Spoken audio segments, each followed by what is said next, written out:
Okay.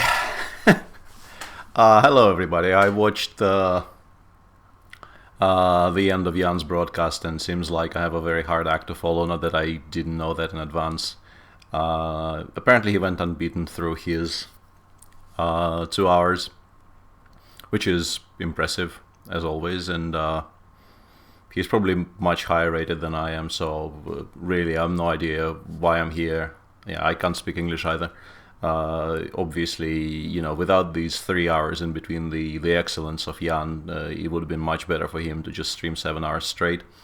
And I obviously do wish that on a friend, but instead of that, you get this mediocre and somewhat overlong stream in between two perfect Jan streams.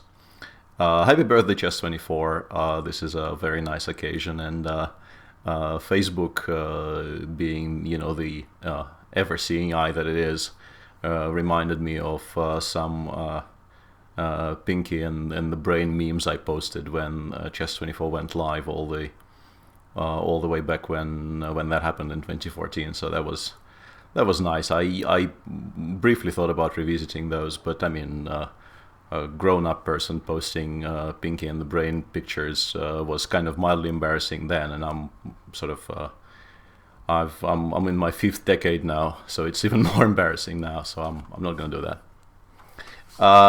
But anyway, enough with the introductions. Let's play some chess, and I think because I signed up for 3 hours, I'll try to get as many high-profile or at least high-rated games in as possible in the first hour and a half, whilst I'm still not entirely brain dead. Today has not been a particularly good or easy day here, so I might be overestimating the time that I will need today to go from barely human to completely zombie, but that's what I will attempt.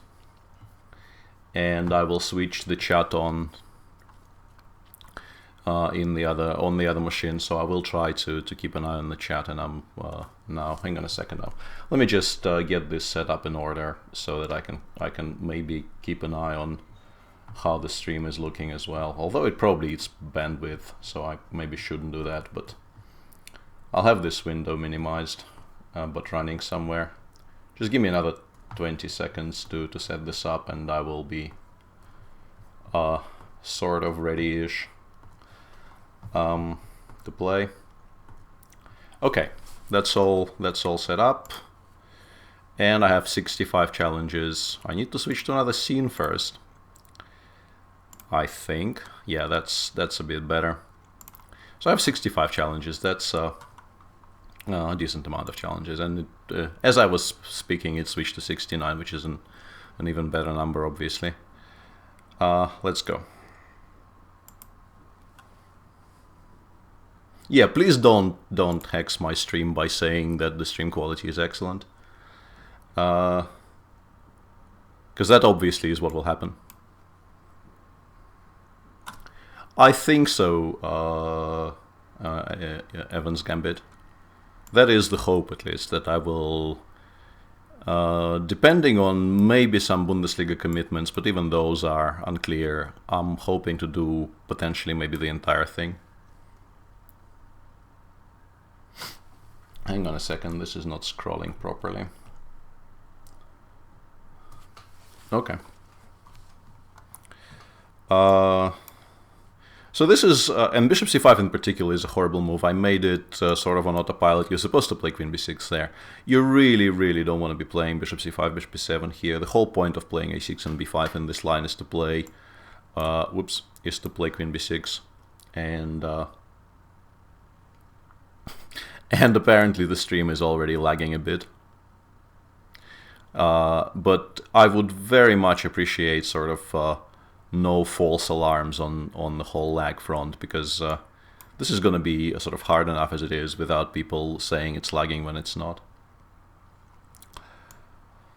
Knight f6 might just outright lose to e5 here, but I'm hoping it doesn't, because I don't really have a choice anymore. I'll invest in another tempo to play bishop b7 here. If he gives me time to play castles here, I'm kind of alive, and it's a kind of a normal bishop c5, bishop b7 position, but I might just get completely crushed here. I mean, e5, knight h5 is my hope, and then g6, and sort of if I don't die in the next 5 moves, I will have a decent position, but that's not a given that I won't. Can I give an assessment of the Russians' chances in the candidates? The Russians have chances in the candidates. That's probably slightly what's the word I'm looking for? Bland. But I mean, the numbers are very much in our favor there, because there are 8 players in the candidates, and 3 of them are Russian, obviously. So quick math, as the as the saying goes. Yeah, this is... I'm not sure. I mean, e5 he was probably planning to take with the rook, and maybe I could have gone knight g7 there and pretended everything is fine, but I'm kind of... I'm opting for this instead. Mistakenly. I have a feeling mistakenly. I was kind of planning to take on d3, but now that I look at this position in more detail, it feels that this probably just loses. I'll do it anyway. And now maybe I can play f5. This is not a great position, but it might not be as horrible as all that. But once again, it's very, very tempo dependent. Like knight d4, knight takes f5 is a huge threat, but I'm kind of planning to regroup with knight g7, bishop f6, rook e8. If I get all of those moves in, I will be, well, as okay as I can be in this position. Are there chances more than 37.5%? I kind of, I don't want to blunder rook f5 somewhere, but I also don't want to go knight g7 too early. I don't know if it's a consideration at all. I kind of, like bishop f6 is the move I want to make the most, but I don't really want to allow rook takes f5. It's a bit annoying. Like, I want to make all those 3 moves, but I'm not sure in which order. I'm not sure rook f5 is very strong there, though. Let's do it this way. This way gives me an option, if he goes bishop h6, to not play knight g7.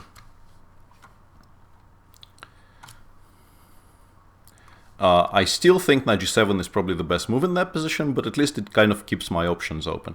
And if he takes on f5 there, I'm planning to take and then play queen g7 after he takes on h5, and then the queen comes to g6, I go rook a8, and yeah, I seem to be stabilizing.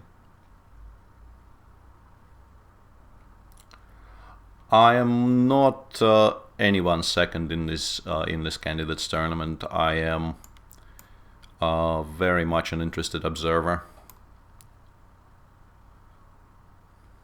and a commentator, obviously.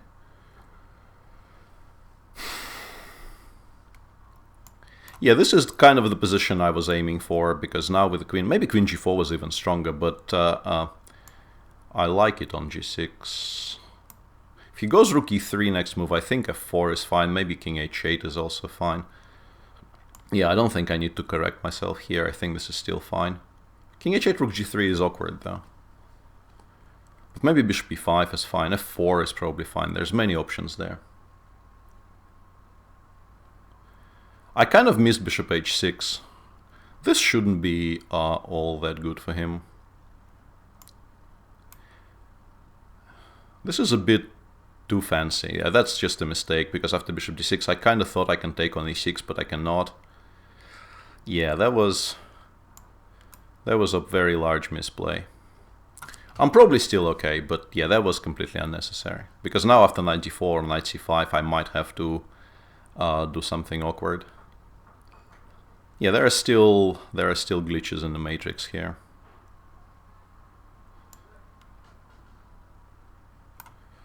I mean, after rook e6 I will probably make a draw, but it's kind of sad. I mean, the whole rook a8 is yeah, and I'm very annoyed by. I will probably try and correct this. I don't really want these green things on my screen. After queen g4, I'm kind of trying to figure out if I can be better after queen g4, but I'm not sure I can. Maybe I can, though. It's a weird position, because if he takes, I threaten rook f1 mate, and he probably has to go king g1, and then I have all the different ways of attacking the knight on d4, and also the knight on c3. And I'm hoping that some of those ways will allow me to pick up the pawn on e6, and then I should be better. But I'm not entirely convinced this actually works. And obviously, just going bishop g7 was a huge mistake. I could just take on c3 there and take on e6, but I didn't want to give up my proud bishop on g7.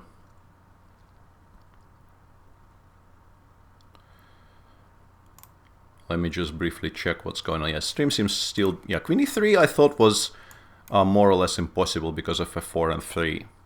I was kind of hoping to see this move because it felt to me like it's much weaker than queen takes g4. I understand he didn't want to trade queens, but this I thought was borderline resignable, and I still think that. So, yeah, a bit of a mistake there from Brain Boy, and the game is suddenly completely over. Yeah. Okay, so...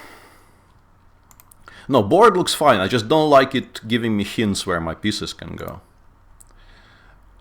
This is what I was... yeah, possible squares is... possible squares is just not... Yeah, let's... Yeah, probably keep out of promote. Yeah, everything else seems... Whoops, sorry. Everything else seems good, but I kind of really dislike possible squares. If you're listening, Brain Boy, your biggest mistake probably was to play queen e3 after queen g4. If you just take, and go king g1, I could see no easy way for me to convert from here, because if I go rook g6, you have bishop b5. And this position is far less clear than I originally wanted it to be. And also,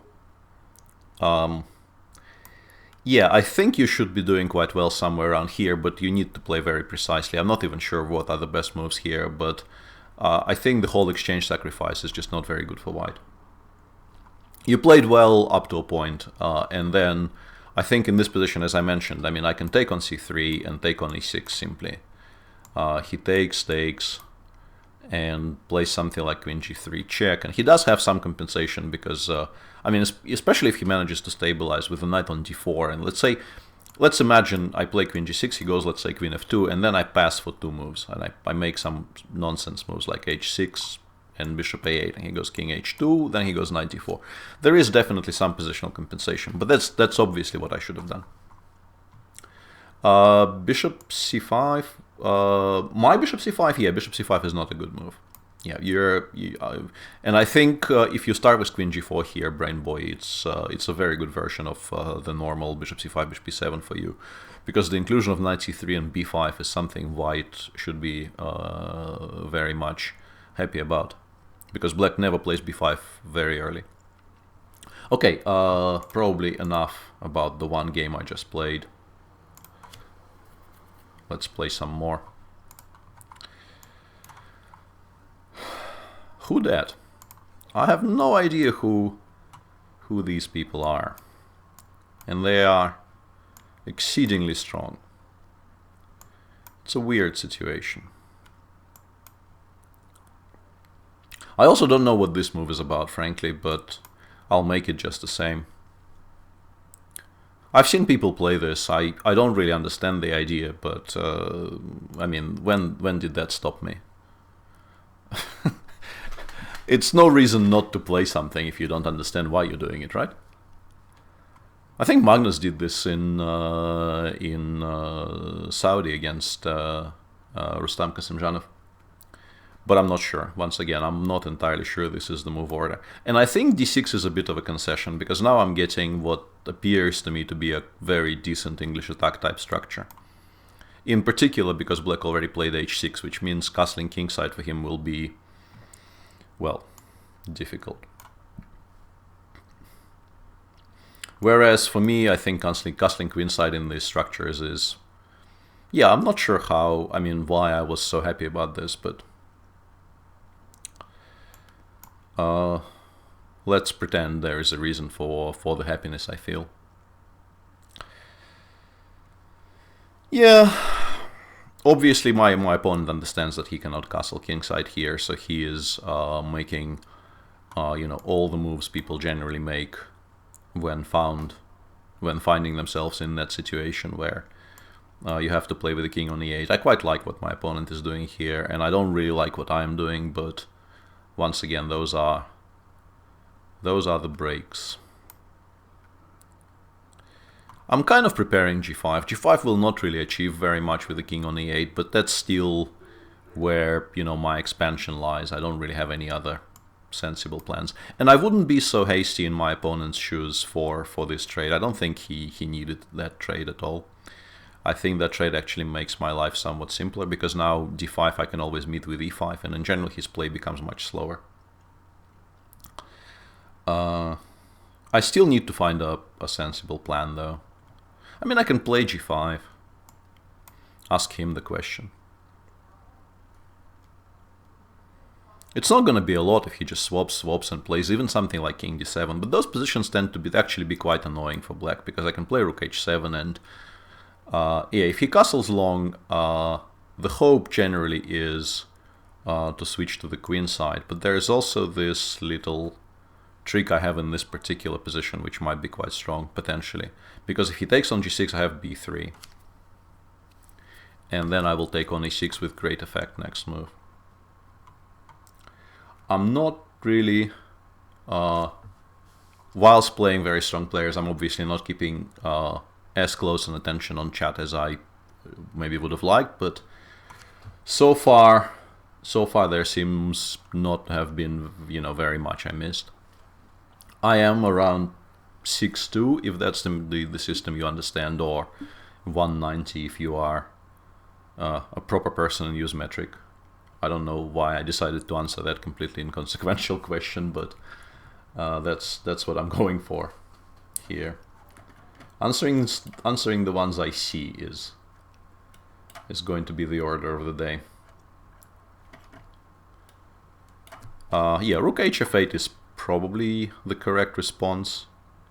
Although, it's still very awkward for him, because if he takes with rook b3, still kind of wins. Yeah, and e5 does save him some material, but leaves him with a position... Okay, this doesn't really save him material, this actually loses material. Talk candidates, says I'm tryharding. I have talked some candidates. Maybe not as much as you would like, considering the all caps message, but I have talked some candidates. The candidates are going to be incredibly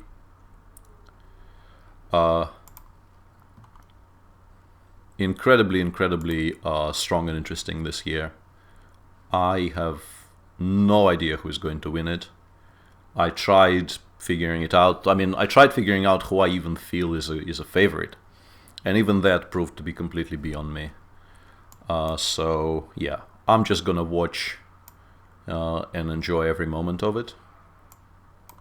Yeah, I don't know why I'm going knight f6 here. Okay, but now I've gone knight f6. Let's try and do something. Let's try and not play the Italian that everybody is playing. It's a bit annoying, and you've seen it enough. Is Morozevich still playing? He is, well, mostly inactive, but I'm sure he plays a little bit, and he does some teaching in Moscow. You can find some info on that, I think, on Facebook. But I think he is mainly inactive these days, and he is very much into... I don't know if I should call it his new love, but he seems to be genuinely very interested in the world of Go. So I think that's where his attention is kind of focused these days. My plan was to reply to knight e4 with bishop g4, which I now realize is a blunder. Which is a bit unfortunate, because if I don't have bishop g4 in this position, my position is probably not that great. But maybe I can play knight b6. The point is, after knight e4, bishop g4, my opponent, who I think we can assume the gender here, she was probably going to play bishop takes d5, queen takes d5, and bishop takes h6, with knight f6 tricks to follow up. Knight b3 is also quite sensible, but I'm less threatened by this positioning of the knight. I will play b6. It's a bit of an ugly move, but I would like to be able to play bishop e6 later in the game at some point. And this move secures that square. I like knight e5. I missed knight f5, and I should have actually considered that before playing b6. b6 is probably not a great move. Yeah, this position is kind of going rapidly downhill from what I assumed was sort of very decent beginnings. Don't really like it anymore. None of my options seem particularly attractive. Hang on, I was planning to go bishop e6, knight d4, knight e3, but now I realize knight takes e6 is a move. Which is something I probably should have realized a bit faster, but I haven't. So there is that.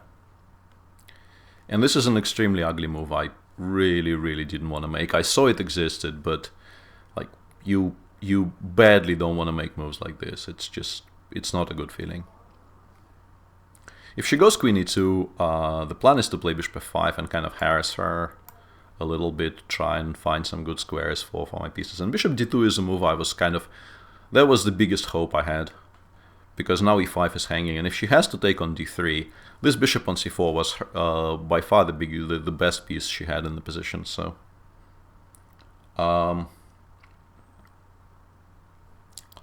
yeah, I assumed it was Alexander Kostyniuk, but he doesn't really say in the profile, and assumptions like this are not always correct. People do take other people's handles. But generally speaking, on the internet, whenever you see chess queen with a Russian flag, it's a safe assumption it's Alexander Kostyniuk.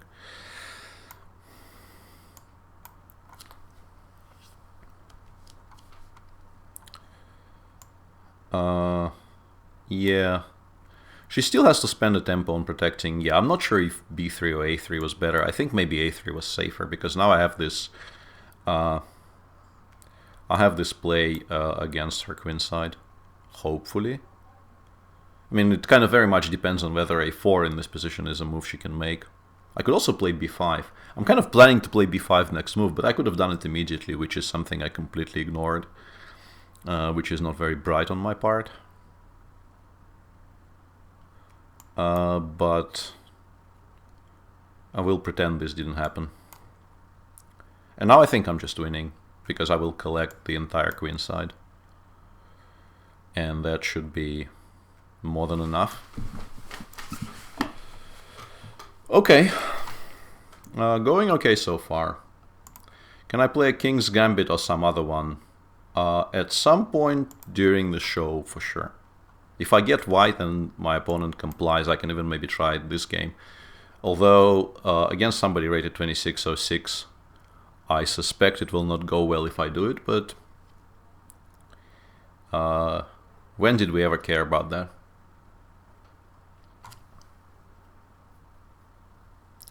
Okay, so...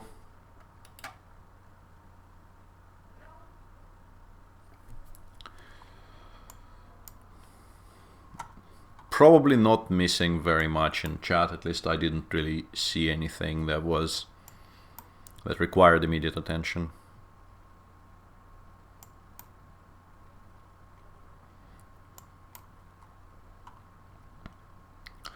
No, I don't think I ever was anywhere near 3,000, the real Svidler. It's kind of beyond me. Yeah, I played this with black, and I kind of liked this with black. I'm not sure why I'm so happy about this position with white, to be honest.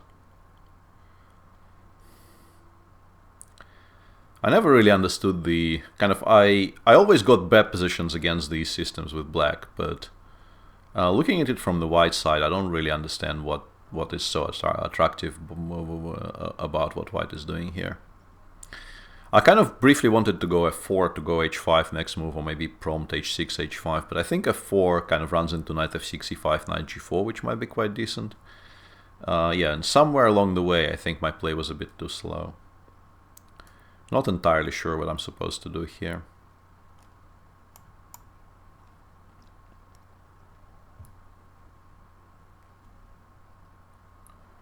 Apparently, there are some bad news from our Bundesliga match that I really didn't want to hear.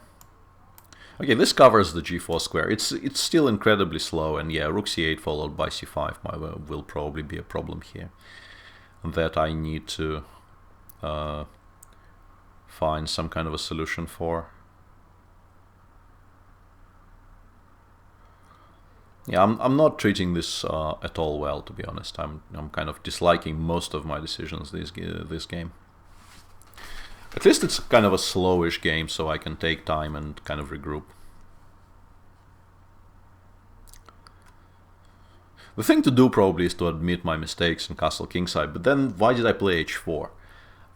Like my decisions taken together make no sense at all.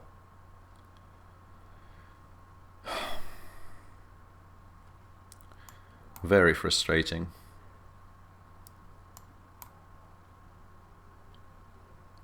And this generally is kind of horrible, but I really disliked the other options. Basically, the reason I'm doing this is that I really badly disliked everything else I could have done in that position, which sometimes is a valid reason.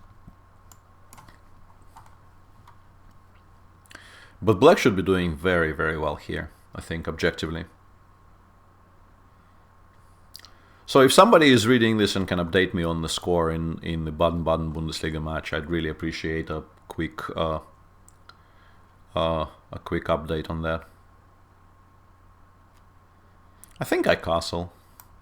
I think I'm giving up on any pretense that there will be an opposite side castling in this game. It's just not going to happen. And I need to be prepared for all kinds of breaks. If my opponent goes before here, I can go knight d1. It's not a very beautiful square, but it's a square. No, this is not horrible, Kramnik students. Horrible is a very strong word, but I'm just not liking what I'm doing is what I'm trying to say. Now this knight on d1, if I could somehow magically transpose it to c, I mean go bishop f4, knight e3, knight c4, but I don't think I will ever have enough time for any of that. I think I asked my opponent a question about the open A file, though. Yeah, I was kind of hoping for this, because now I have a much better square for this bishop to prepare knight e3, and if he takes on c2, we can take, go bishop d3, and take on a5 next move. This actually makes my position a lot more harmonious, I think.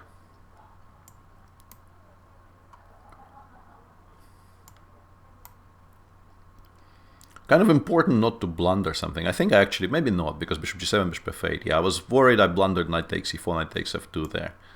And this change of structure should in general be quite decent for me, because I get very good squares. I just need to watch out for knight d7, knight e5, but I will probably even play f3, f4 there to make sure that the knight on d... Yeah, that's another route altogether, which I kind of ignored. And bishop d4. Yeah, this is a good setup. I don't like playing knight f4 this early, because now I have g3, king g2 to follow up. I think he should have kept the knight on h5 for as long as possible because of bishop f1, and now I can drive this piece away.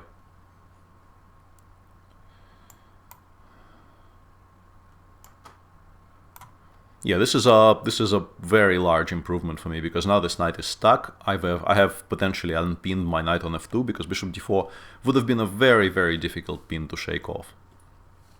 And now this move obviously still exists, but it no longer really pins anything.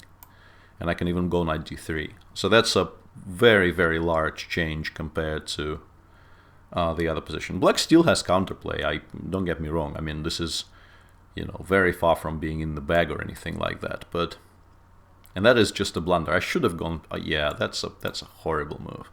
I missed knight takes g3 there in the end. I might still be okay, but I really should have started with bishop e2. There was no hurry with any of this. Luckily, maybe even still better, maybe even much better, but because the bishop on b7 is so horrible. It's surprisingly difficult to do anything about this bishop, so I'm kind of collecting here. Okay, so seems like we are -1 in the Bundesliga match, and Paco is probably not going to win a rook ending. I thought Nidic was completely winning. Hasn't Nidic won? That's slightly weird. I thought Nidic was totally crushing against a former Chess24 employee, Ilya Zaragatsky, a very, very nice kid. Well, not really. I mean, I call everybody kid by this point, I guess, but he's not really a kid. I should have taken on e7. Bishop d3 is just fancy play syndrome. I don't like this move, but I can sort of still correct my mistake by going bishop c4. And now we can just pick up this bishop on... What am... Oh my god, what did I just do? Yeah, yeah, this is still winning. Hooray for me. I did not see it when I was playing. I mean, seriously, this was not what I was planning. It's very nice, but it wasn't. That's just me getting, lucking out. Pure and simple. This is me lucking out and managing to correct what was clearly a blunder. Because knight takes a8 followed by d6 discovered check with, I think, winning on the spot. But, yeah. Sometimes you make a mistake and the position still provides for you, so to say. Yeah, FPS, FTW is right.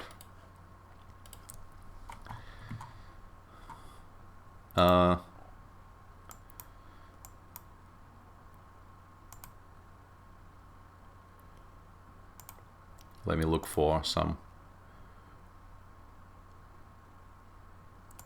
Yeah, we probably should get this out of the way as early as possible while I'm still playing okay.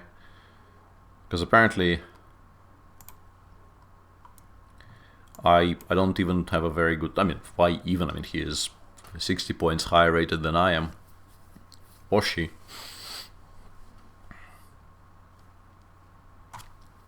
But I mean, rook a8 is... people in chat seem to be impressed by that shot. But it's really... I mean, it's such a standard geometrical shot that... Like, if you don't see it, you feel slightly ashamed.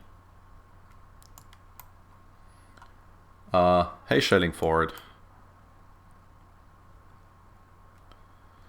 Yeah. I am very, very far from being any kind of an expert on this. I mean, I've seen it played many a time, but I don't really understand what people are doing here. I really don't.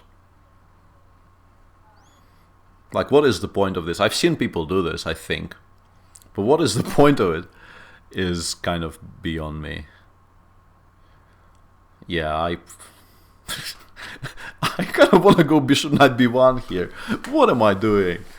Yeah, this is gonna be a fun game. Like, why is this knight on a3? Peter, what are you doing with your life? You should go b3, knight c3. This is like, you know, somebody who is not very bright trying to ape hours of work done by smart people who actually looked at move orders and kind of deduced where pieces go and are now doing it for a reason. And here I am mindlessly trying to do the same things which make no sense in the position I'm doing them in. Embarrassing.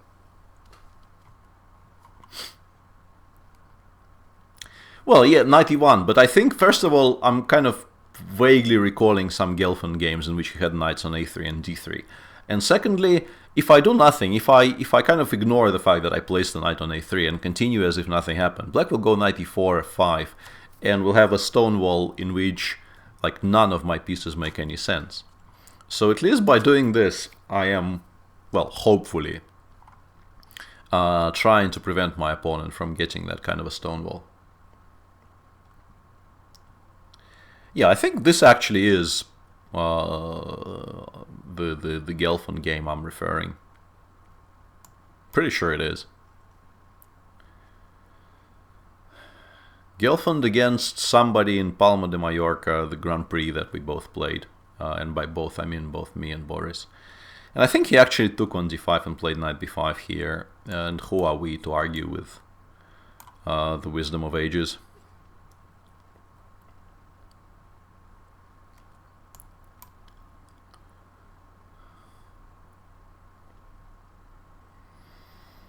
Yeah, also not entirely sure if I'm supposed to be better here. I have a feeling maybe knight f4 was a mistake. Now that I think about it, knight takes d6, which was a move that I kind of preferred to knight takes to knight f4, was actually possible. I thought it wasn't, but there was a tactical justification for it that I could have gone for.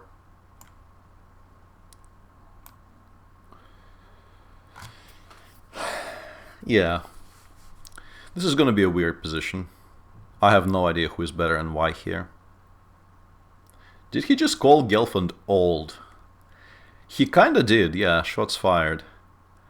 But that comes from a place of love, Spatry. Boris is one of my oldest and dearest friends on the circuit, and if I choose to call him old, it comes from a place of genuine fondness. And this is completely the wrong order, because now my pawn on e2 will be hanging. I should have played h3 first. And this is coming from a place of genuine badness, I guess is the word I'm looking for. I'm just not playing very well. Happy birthday to Sval. I don't know why I'm doing this.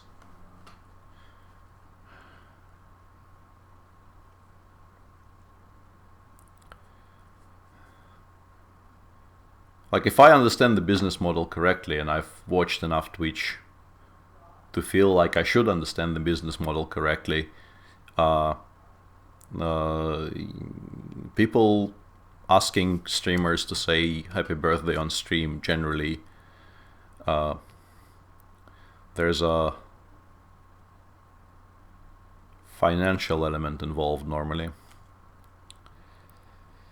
I wanted to go queen e5 here, but then he just continues chasing it, and it doesn't really end up on particularly good squares if it goes towards the king side, so I'll take on a5. But yeah, this is not great, because he has rook c2 in the end there. And I think he might be better. And once again, there I go with the gender assumptions. Yeah, pretty sure my opponent is... Hang on a second, this might be a move. This might be a good move, though.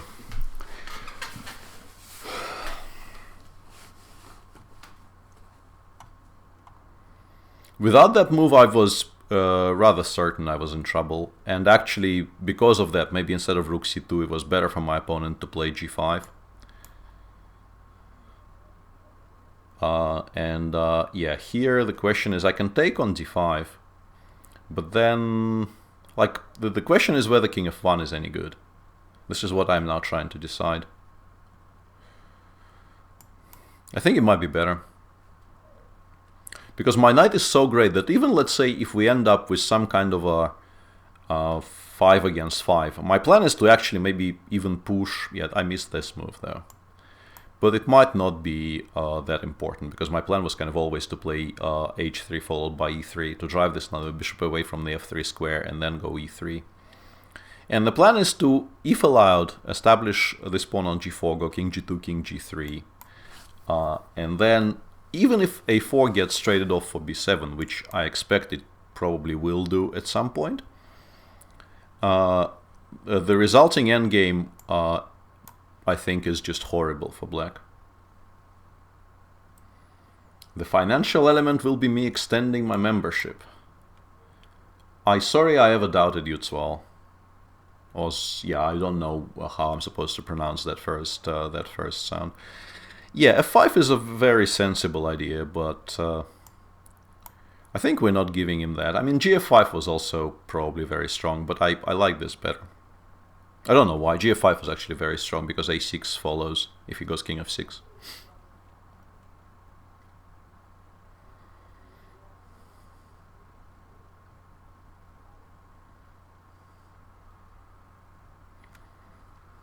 But now he's also kind of stuck, because if he goes both f6 and h6, even taking followed by a6 is extremely strong.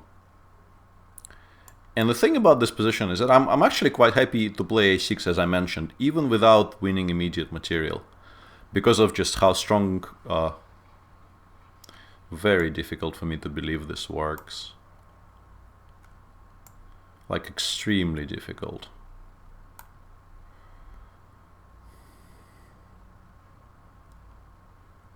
And okay, here once again we can just kind of cash in. I don't really care about the a7 pawn. I'm very happy with trading the a pawn for the b5 pawn. And then... yeah, and about this position, I thought that this was winning. Simply. Because I will at some point pick up the h-pawn and just queen my h-pawn. I'm also winning on time, but that's less relevant because I am actually, I think, completely winning on the board as well. Because the h-pawn just gets... I mean, I continue on my way to the b-pawn, and once the king leaves the e7 square, I go knight f6, take on h7, and then the h-pawn just queens, because none of black's pieces actually can interact with my pushing the h-pawn up the board in any way.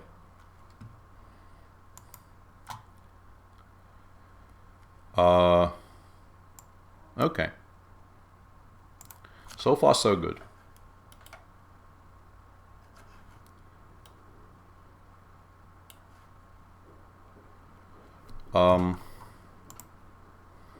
Yeah, and thanks for the GGs, Ice-T.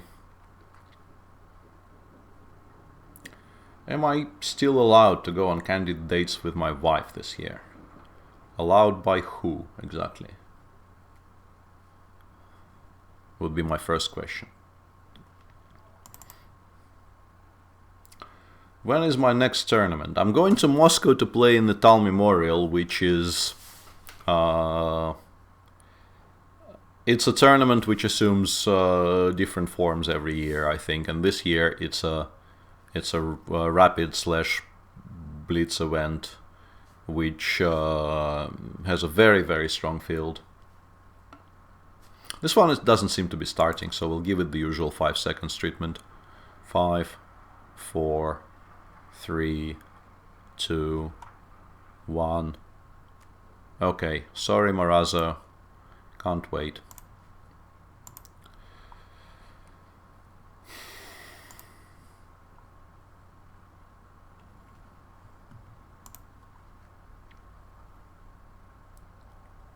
Was I white in that game?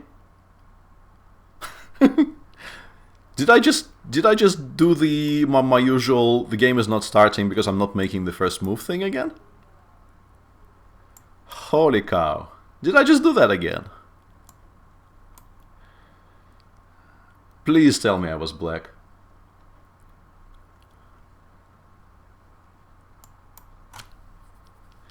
Yeah, this is some kind of old school theory which I'm not entirely sure about. I think I'm supposed to take on d4, and that position is actually quite sharp and supposed to be quite decent for black, and what I will get here is a lot more boring, so I'm very unhappy with my choice. Yeah, should have taken on d4. Yeah, because this...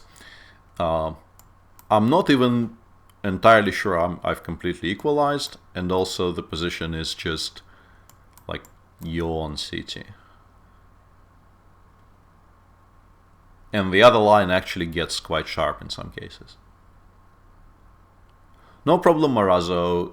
If you reissue the challenge, you might still get it later in the show, although I never make those promises and I will not make them now. But you might still get it, depending on how full my dance card is.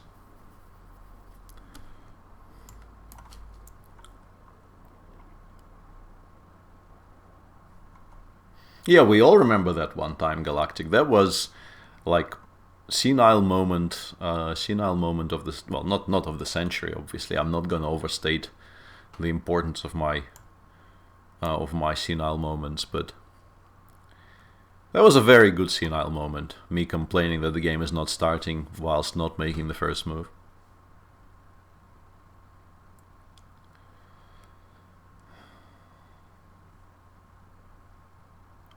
A5 followed by A6 is, I mean, potentially mildly annoying, but I'm not that worried.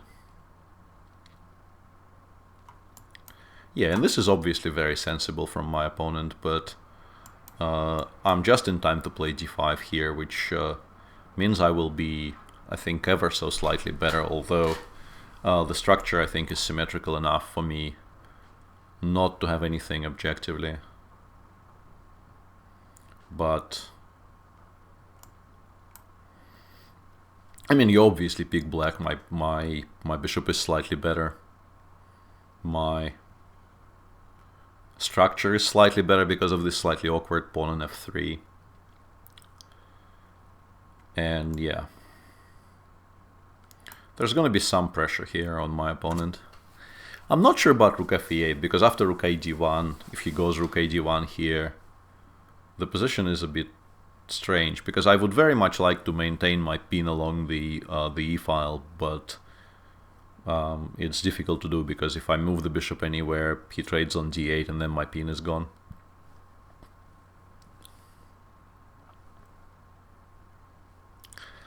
Yeah, queen e3 check actually has a point, so I'll go for a cheapo, because sometimes you have to go for cheapos.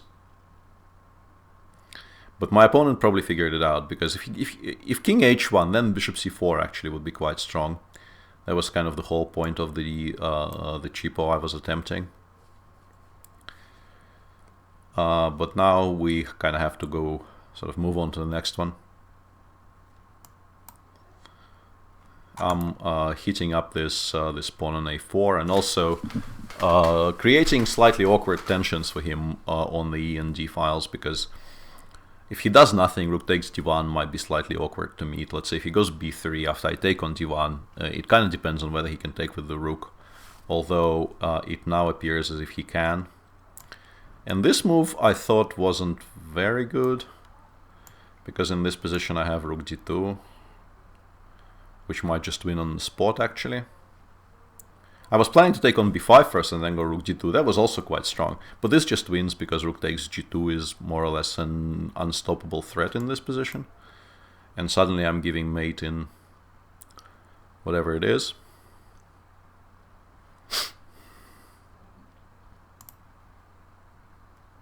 So yeah, this kind of went downhill sharply for my opponent from a certain moment.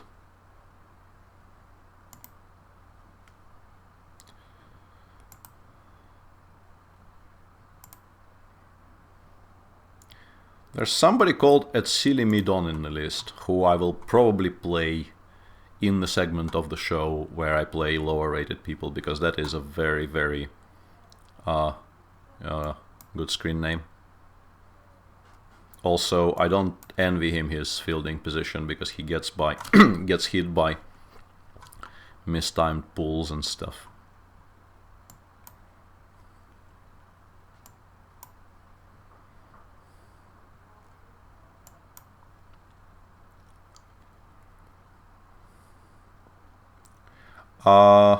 Can't really help you there, Brain Boy, particularly because it's been a really long time since I read a tactics book. But I think Google is your biggest friend there, because or you can ask around on the forums, including, I suspect, Chess24 forums, and people in this chat will probably direct you to good solving books. But yeah, I'm not the best source of information on that.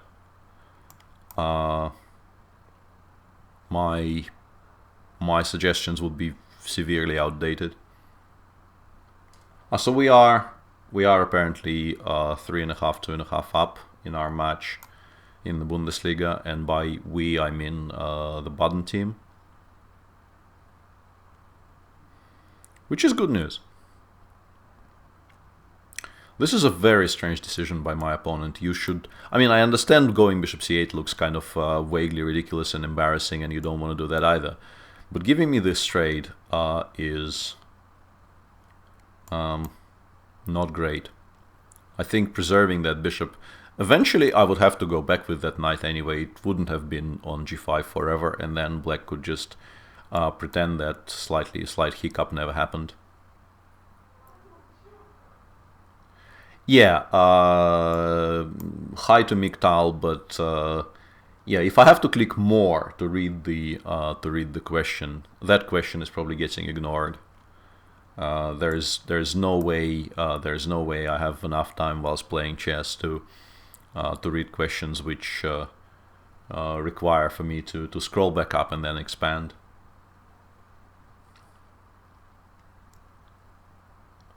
Have you ever chosen aesthetical moves against better ones in serious tournament? The answer is, if I was absolutely sure something is much stronger, then no.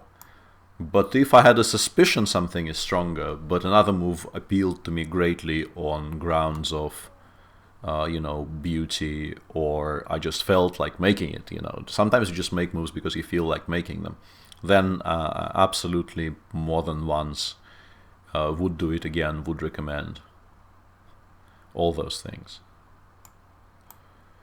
This is, you know, I'm kind of trying to lose here, I have a feeling. Like knight takes e4 might just win here, because of knight g3 and rook f2 to follow up. The rook should never have left the f1 square.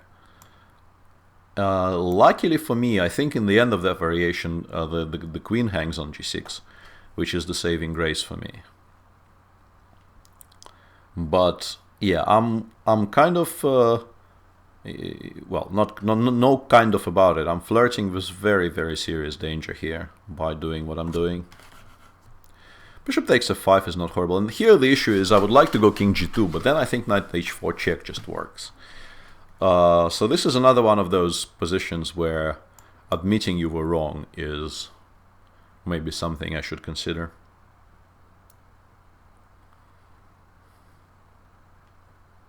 Is the Grunfeld only for those with very strong memory? I think this, and this is a mistake, he should never allowed me, he should have never allowed me for the structure change. He should always preserve the option of placing a piece on d4. And this, yeah, suddenly I'm just comfortably better here. This is a blunder, obviously, but the decision to allow bishop takes d4 was a huge mistake. Even just immediately taking on b4 here and planting a knight there is not horrible.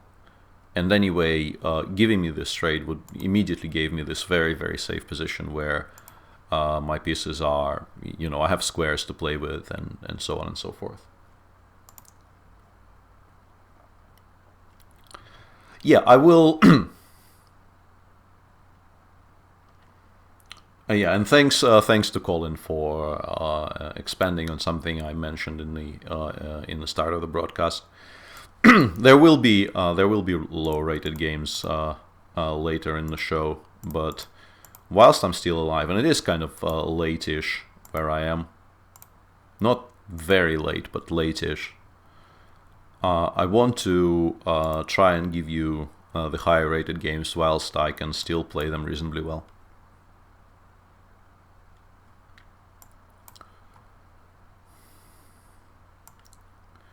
Mr. Dodgy apparently has not been very lucky with his pairings. Okay, so this is something that people do to avoid f3 lines, but it also allows this. And this leads to positions which are at the very least kind of fresh, or at least fresher than the usual stuff. Although my opponent seems to be, well, I mean, unsurprisingly, seems to be well versed in what's going on here as well. Probably was a mistake not to go knight c3, but I was bored, I guess, is the word I'm looking for.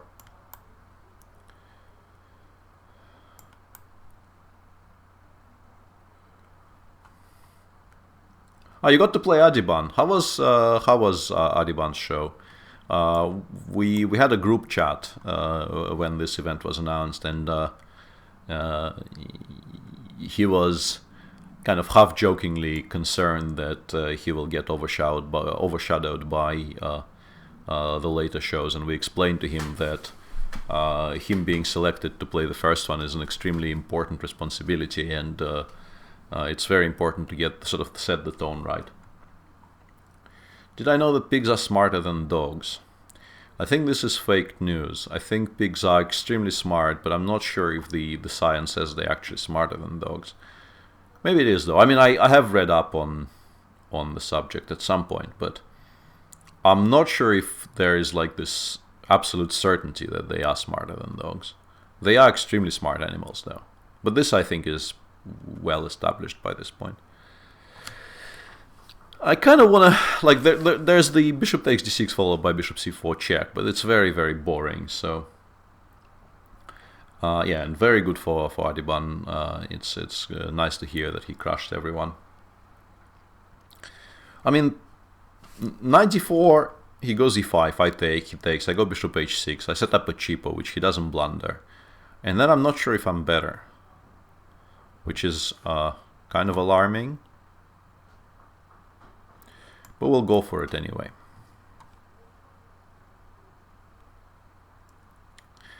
Cats are arguably the coolest because they don't really care about us. We provide food, and we are tolerated by cats. And for a vast majority of my life, I wasn't really a cat person. And then at our summer house, a cat started visiting us regularly. Because obviously we gave her food, not for any kind of sentimental reason. That would be ridiculous. But we kept feeding her, and she kept coming back. And I kind of realized why people like cats. Cats are cool. But I'm still, at heart, I'm still very much a dog person. The thing about this bishop on h6 is that it gets driven away very easily by the knight f7 or knight f5, any one of those two moves. Justification for the double pawns is very simple. Yes, as you mentioned yourself, Ivayo, Black needs to part with his dark squared bishop after fianchettoing it. Both things are very important there, because if the capture happened from the f6 square with the pawn still on g7, it would be very, very difficult to justify for white allowing this. But because Black already played g6, you get this complex of dark squares on the king side, which you can work against. And in some cases it will be sufficient compensation for spoiling your pawn structure. In some cases it will be overwhelming compensation for spoiling your pawn structure. So yeah, that's obviously a major reason.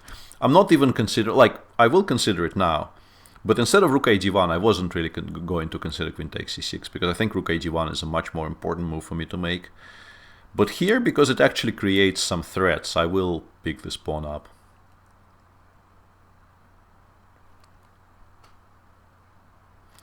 Let's say if bishop d7 here, I can go bishop c4 check, knight takes c4, rook takes d7, and that just wins on the spot. I'm also currently threatening bishop takes g6, which is a large threat. And if he has to go something like knight f7, the bishop probably needs to depart to somewhere like e3. But I have won a pawn on the queen side and made some progress in general.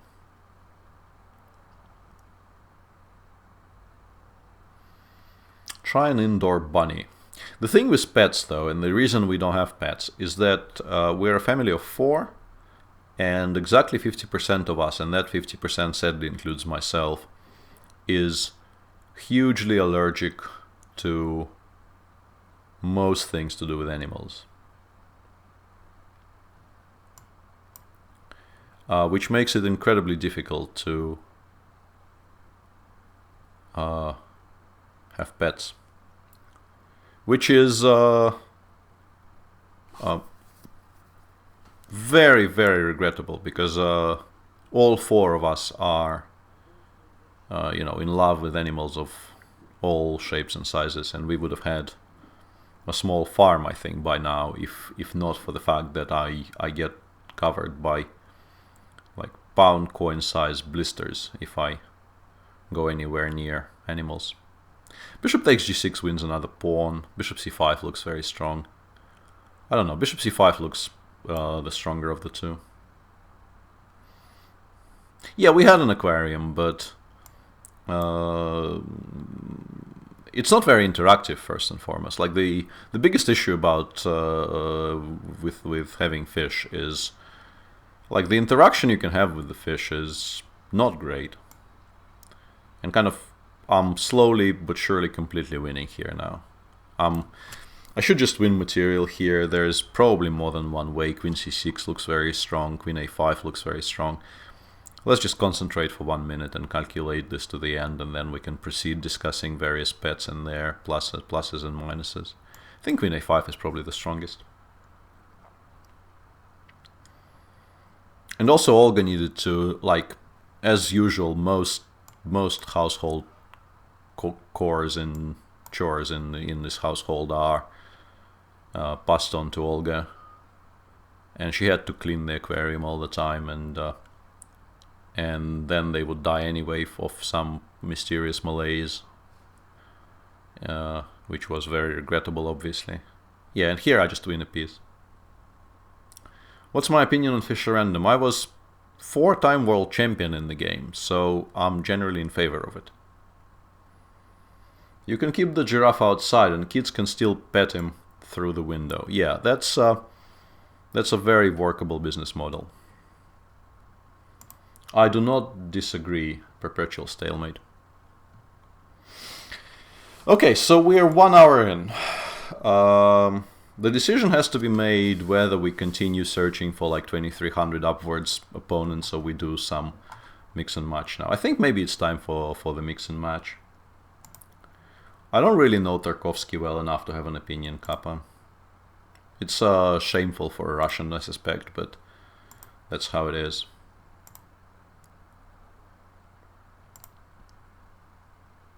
Okay, one last one, because I don't think I've seen this screen name before, and this might be my first ever game against this person, and I like first ever games on this server.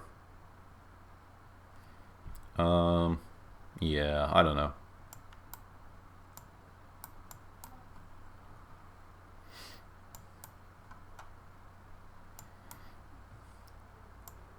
Yeah, I quite like this board theme myself. Not that I mind the blue one, but I quite like this one. Yeah, who wouldn't love to have dragons? My dream when I was a kid, we had this, what's called the Large Soviet Encyclopedia, which is basically, I think it's the edition we had, which obviously my parents got through subscription. Those things were not easy to get, I think, in those years.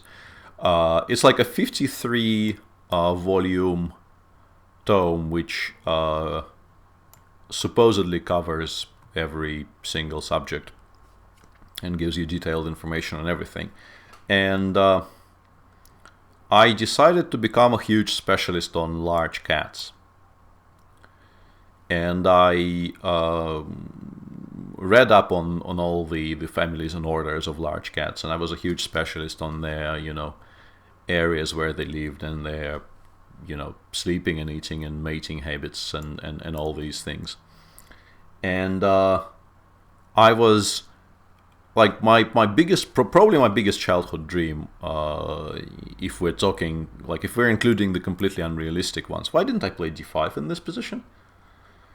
Because I'm stupid. Was to have a large cat as a pet, like something like a lion. Yeah, I really should have gone d5 there, and also my opponent should have started with rook fd1, not rook ac1. It was not a good decision to do it the way he did, and it was not a good decision for me to allow this. I'm not playing this game very well at all. Yeah, this is quite horrible for me now, because I've allowed knight d5 at exactly the moment where it kind of does a lot of damage, because I have no good squares for anything.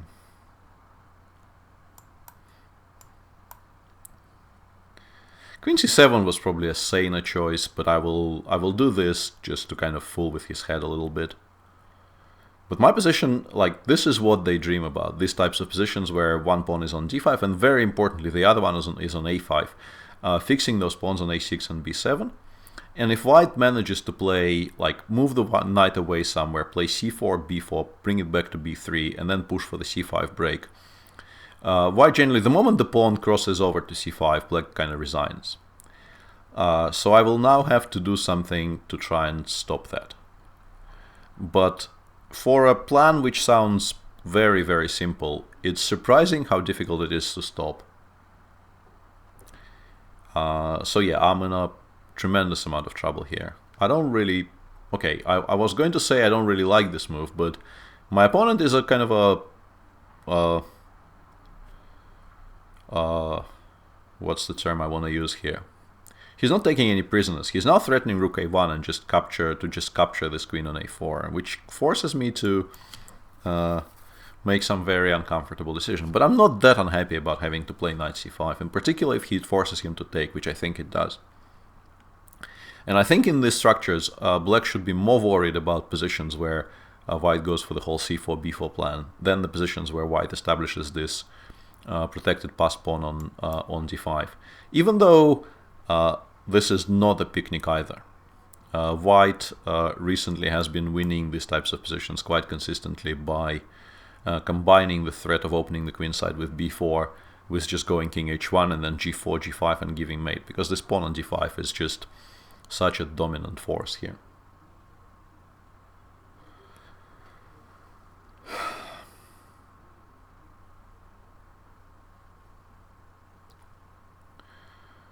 This is very, very ambitious, and I'm not sure it's that great, to be honest, because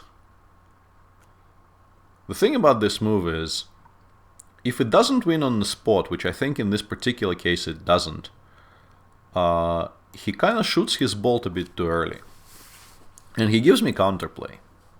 Like, if I can now establish some kind of a blockade on the c5 square, in particular if I get to play knight d7, and then there's actually even some consideration to taking with the rook here, but I will refrain from doing anything crazy for the time being.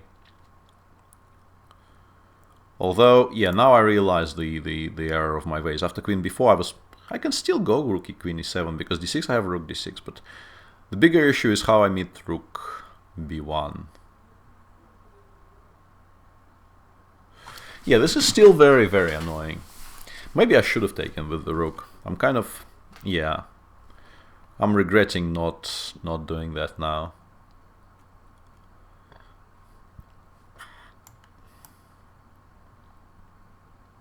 And once again, as you see, if you imagine the same position with my pawns on a7 and b6 against the pawn on a4, black is immediately much better. But with my pawns on a6 and b7, I'm still fighting for survival here, and objectively probably shouldn't survive, to be honest. This is not a good position. But I can play for tricks as usual. I can try and establish some kind of a blockade. Bishop d3 is probably very annoying, creating ideas of bishop f5, trying to shift this knight from d7. Queen b7, rook a5 I don't dislike all that much, because it at least gives me, you know, something to look forward to in the passed pawn on the a-file.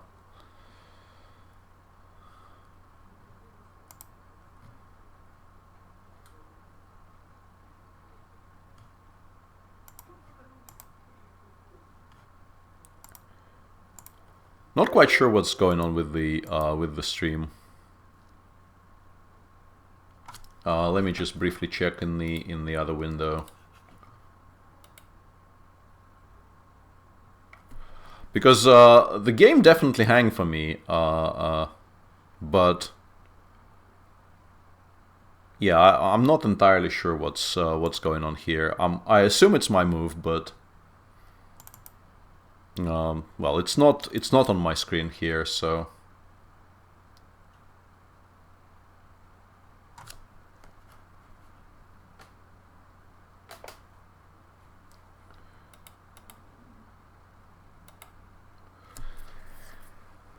Yeah, I don't know what I can do about it. I played knight d7 ages ago. I can see now on the screen in the stream that I assume I've already lost the game on time, I guess. So yeah, I don't know what can be done about it, to be honest.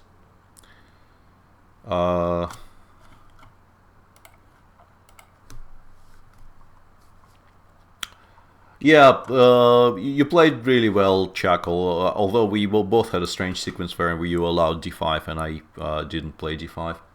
So, guys, what about... I understand the game is hanging, but what about sound picture?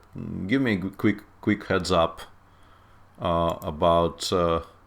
okay. Hang on. Let's just try and accept...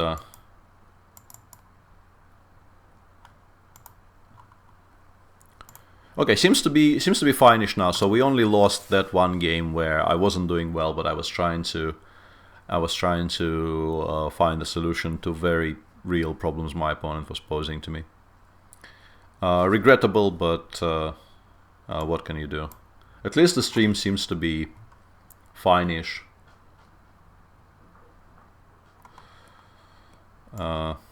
Yeah, I'll go d5. I don't really like those positions with knight f6, bishop g5, and bishop takes f6. Objectively, they are probably the stronger response to knight c3, because by playing d5, I'm also allowing him to play bishop f4 here, which might be a good idea. But yeah, which is immediately what my opponent is doing.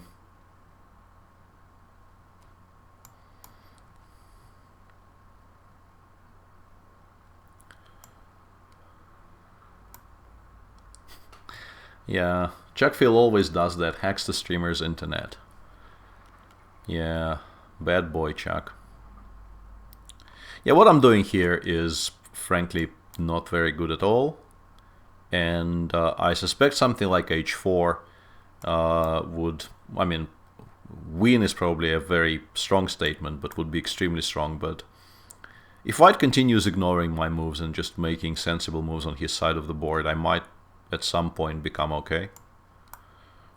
And I think the knight should not be on e5. With the bishop on e6, knight should at least present the threat of going to g5, I think, in most positions.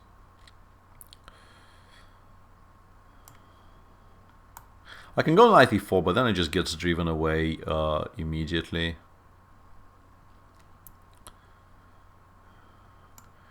I think I'll solve the issue of the bishop on e6 because it's kind of bugging me. I want to put it on g8 and then kind of return to all my other questions.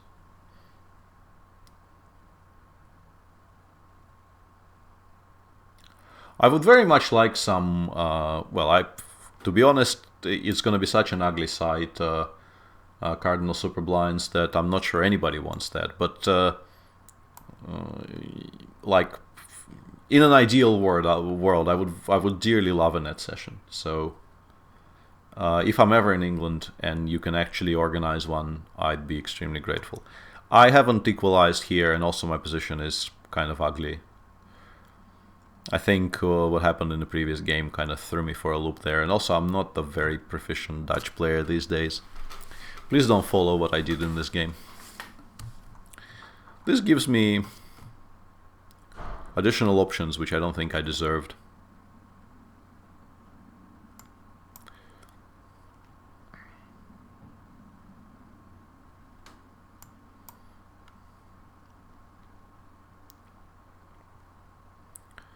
I'm still not sure where I'm going with this, to be honest.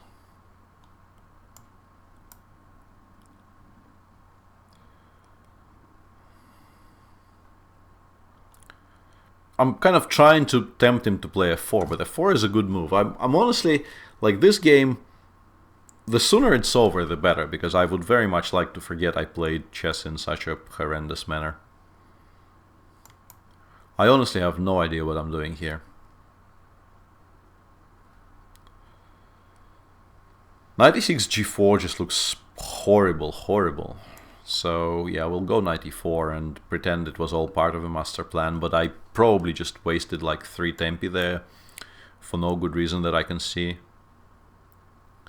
Yeah, the bishop on g8 is not placed particularly well, Sunil, but then again, in this structure, once you play d5 and f5 and this bishop is on c8, it's not that easy to kind of name the square on the board where it will not be misplaced. On g8, at least it's not getting in the way. That was kind of the point. And now my bishop is feeling a lot better about life. I'm still not doing very well at all, but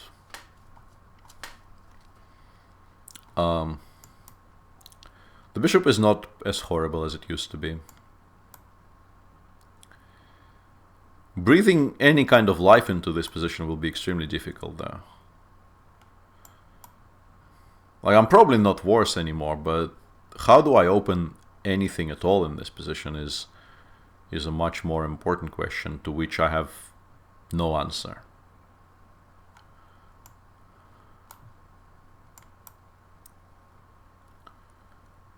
Like, white probably actually is still much better because of just how much better his light piece is.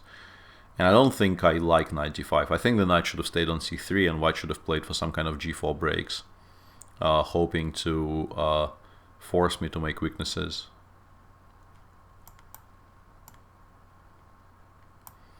Yeah, I don't know why I played king f7. This creates no ideas.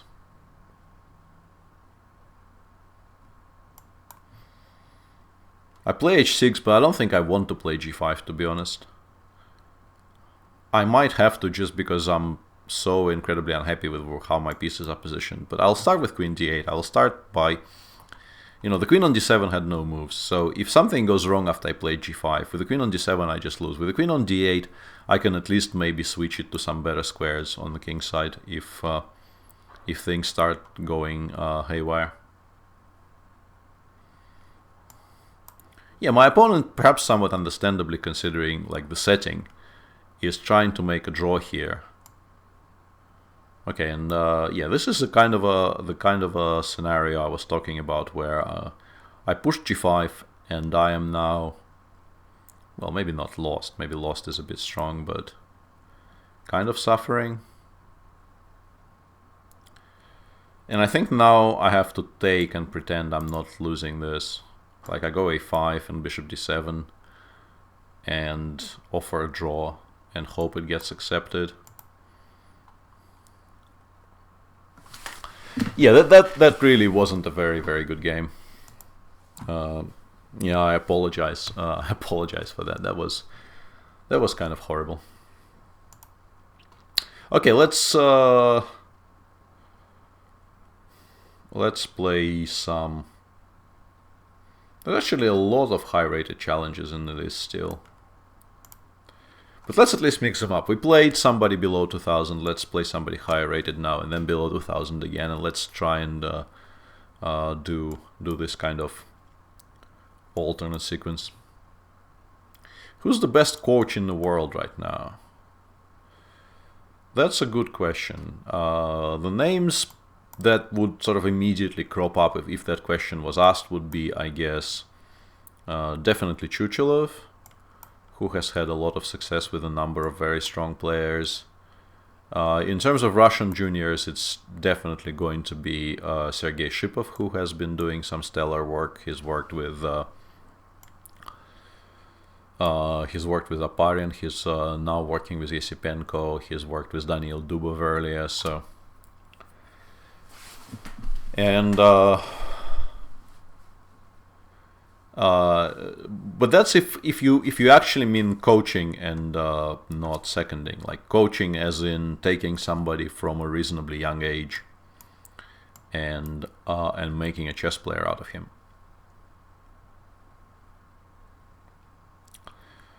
Okay, this endgame is actually not as boring as I originally thought, because of the material, well, not the material imbalance, but the bishops against knights dynamic, and it might even be quite decent for me, somewhat surprisingly, because the structure generally is quite good for black, but in this particular setup with my knight sort of well established on d3 very early, which I think is by far the best square for this piece in this position, kind of making it a lot harder for black to push for the minority attack on the queen side, because I can even meet b5 with b4 in many situations, and then place something on c5 where it will be quite strong.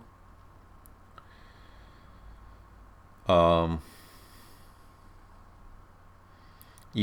king b1 was just way too vague, because if I go b4 now, he can play knight e4. I should have played f3.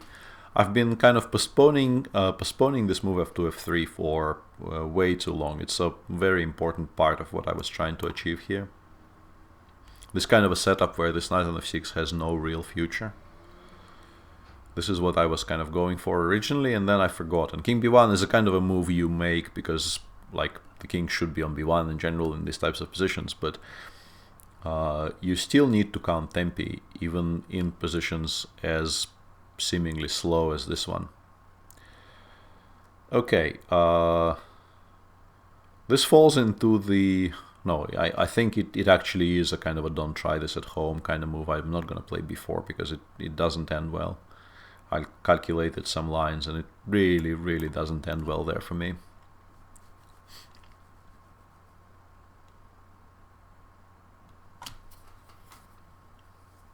He can go knight d7, b6 and then try and land it on c4.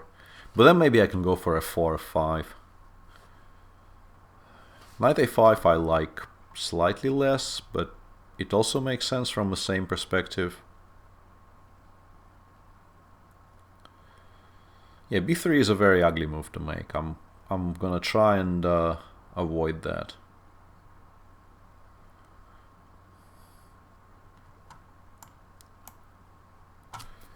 But yeah, I'm not playing this particularly well, to be honest.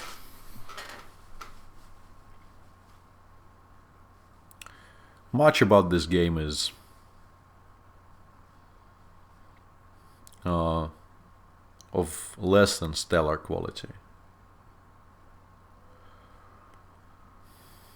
After knight d7, the point of my move was to play b4. I was kind of, as usual, I'm trying to kind of out-calculate my way out of a position I dislike. But even there, I'm not sure I'm doing so well. I'll go for it anyway, because I think at least it changes the structure. Well, I don't think, it definitely does change the structure. Whether it changes the structure to my advantage or not is a whole different question. He goes knight c4 here, I take, because sadly for me the knight on the pawn on e5 doesn't allow me to play bishop d4 immediately. He should probably take with the b pawn. And yeah, this is the position I was kind of debating with myself. I think bishop d4 is wiser than f4, because if I go f4 he goes f6, and if I take, the knight from f6 can jump to e4, which is something I would very much like to avoid. Yeah, but here, yeah, this is the big question. After rook a3, king b2, am I in time to stabilize or not? I think I am. But this might actually be a draw after rook ba3. Yeah, this is kind of annoying because maybe not though. Let's not make a draw just yet.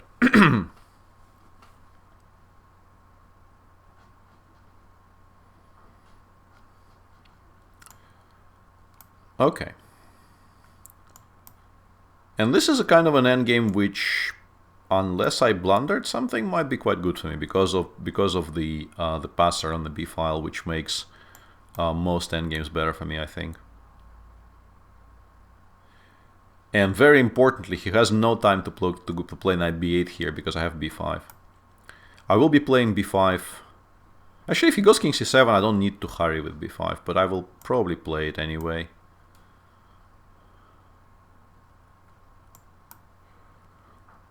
But I guess I just don't win here, right? This is my opponent's point here, that I don't break through. And it actually is a very valid point.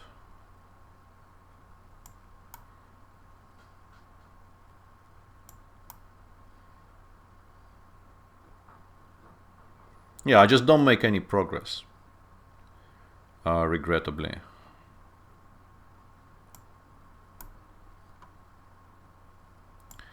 Is this an attempt to lose if I go bishop d6 here? He goes d4, c3.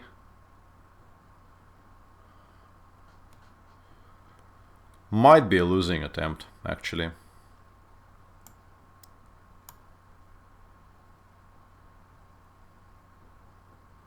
What a... Okay, and now I have to resign. Yeah, I was a bit too fanciful there. Just go bishop d4 back and offer a draw. Yeah, this is now probably completely lost.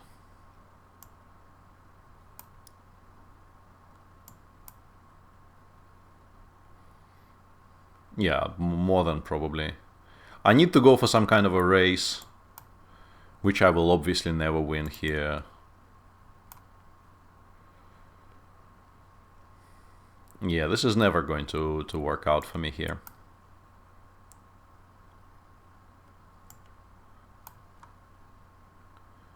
Yeah, you can more or less resign here. I don't know what king c6 is about, but just d3, d2 at any point. I'm not sure what my opponent is doing. I think he's kind of trying to gift me a draw here for sentimental reasons.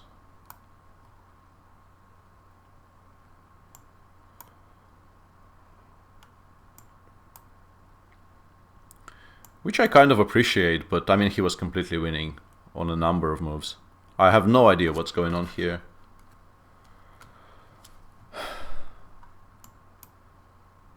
I mean, I appreciate it and everything, but yeah, maybe I should have just resigned. Kind of not resigning somewhere here was maybe a mistake. But obviously bishop e7 was just me blanking out. If I go bishop d6, the reason I went bishop e7 is that with the bishop on d6 in this position, if I go king b4, he goes d3, the d-pawn just queens.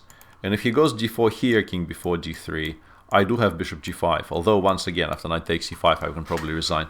So yeah, that was just me going completely blank for a second, and obviously instead of all this, I can repeat at any point.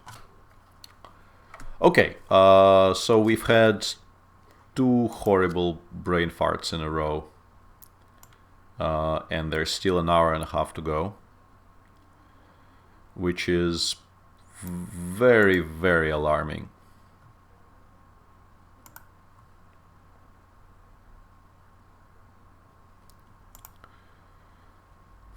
Well, I promised under 2000, but this kinda qualifies, I think. I hope. I hope people will be appeased by this choice. And chat seems to have died down, so...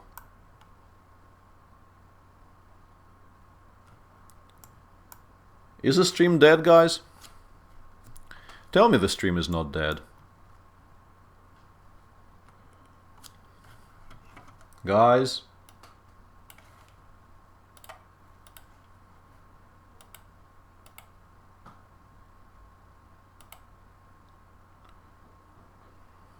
Doesn't seem to be dead. But there's suddenly 0 activity in chat after the chat has been sort of fast and reasonably furious for a while, so I became alarmed.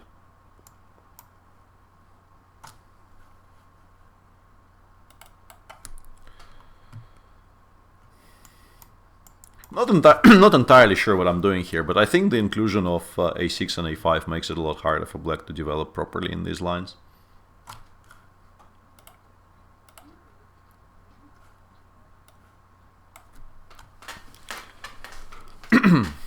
And this is like a small trick, because I always used to start with rook e1 after castles and move 7 there. But then black can play a6, a4, b6, and starting by a4 is a potential workaround against that, which prevents black from achieving that particular setup. So it's, I think, a reasonably smart thing to do instead of the usual rook e1.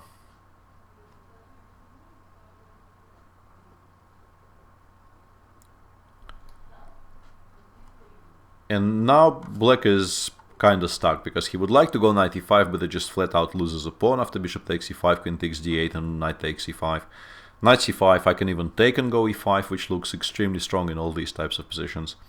Yeah, here I think it's kind of crushingly strong.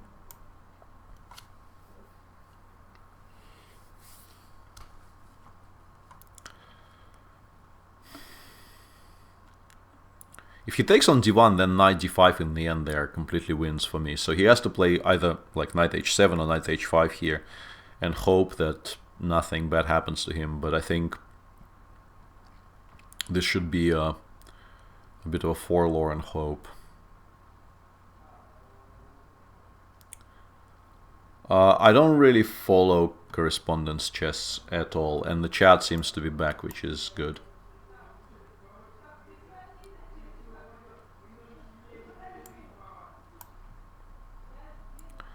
There seems to be some kind of a commotion in the next room, but that's not unheard of in this household, so I'm hoping everybody is alive and all that. I'm pushing for e5, e6. Basically, if e6 lands at any point in this game, black is in a lot of trouble. And despite a lot of material seemingly coming off the board, this is still a horribly dangerous position for black. I would go as far as to say that it's probably just flat out lost. Despite, you know, I'm even very happily trading more pieces here because of just, you know, how different the strength, the bishop strength is here. Queen h5 is very strong, but e6 just looks like it wins.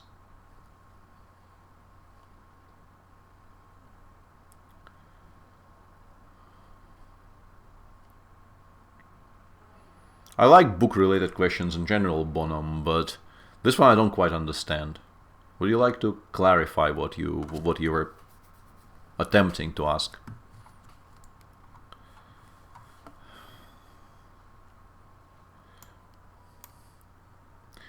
My kids speak fluent English, yeah. That's kind of the one thing we've done correctly in their upbringing.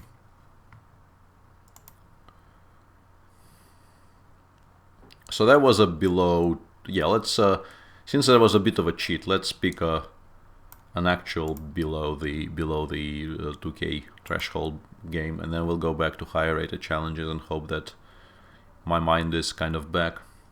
And I should probably at some point close the window because I'm in the spirit of kind of general collapse around here. My chair died, the one I normally use, and I'm sitting on a chair which is okay but not particularly ergonomic. And there is also an open window which is exacerbating. I like the word exacerbating. It's a nice long word. Exacerbating my back issues, potentially. So I think queen takes b2 might be a forced draw here. But the problem with that is, if I don't play queen takes b2, I might not make a draw. So it's a bit of a difficult dilemma. No problem, namesake.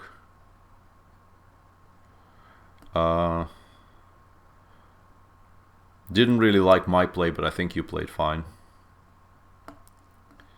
I'm kind of trying to figure out if I can do something fanciful here and not lose. Seems to be difficult. But let's go for it. I mean, come on.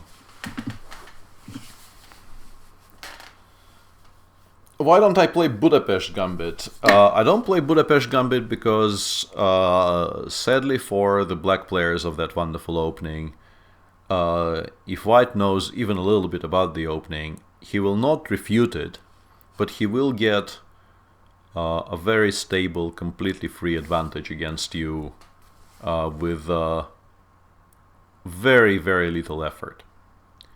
Which is the most annoying thing about it. You don't really mind getting worse positions in general if they are still lively. That's a very important quality. They need to be lively, because otherwise, why are you playing a worse position if you can play a perfectly good one? So they have to be lively, and also your opponent's play needs to be difficult to find. Your opponent, to get the better position, needs to do something special, needs to actually know like important details. Whereas in the Budapest, in particular in the bishop f4, bishop before check knight d2 lines, there's like, you just need to know that you go bishop f4, bishop before check knight d2 more or less.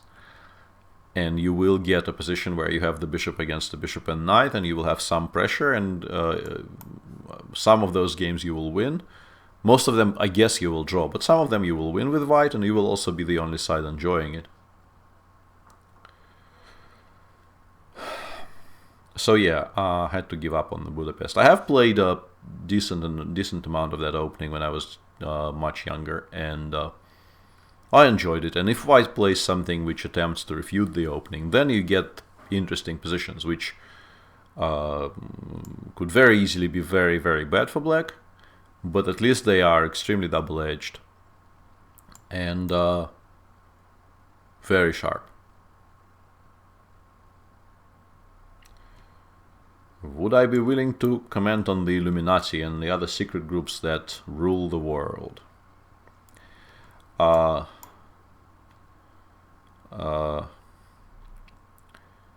wouldn't want reptilians to be aware of me knowing all of their secret plans, so I will keep stum on the subject.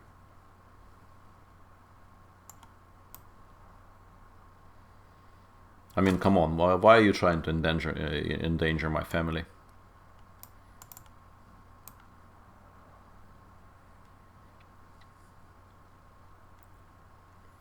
Benko is very playable, obviously. There's nothing particularly wrong with the Benko. But once again, against somebody who knows what he's doing with white, you're not going to be playing for a win very much.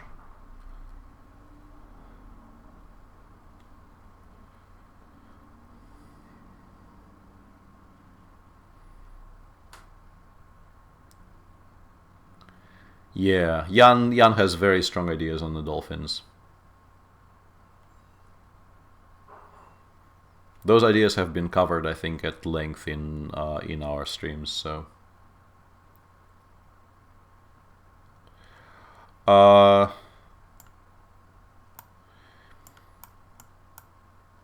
something I reread constantly. No, I mean, there's so much I haven't actually read yet, Bonhams, that I don't return to. I mean, a6 was just completely winning here, but I wanted to connect the rooks because my position is just so utterly winning and has been for a while.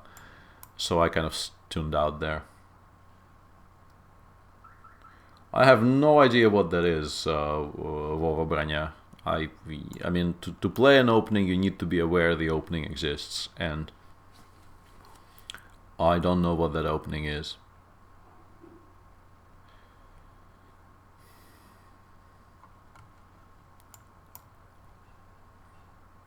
Grunfeld is, I think, a good idea for casual players, because yes, you need to do a lot of memorizing to play it at a very high level, but the same applies to white. And the opening actually is extremely healthy right now. So there is really no reason to be particularly worried about anything.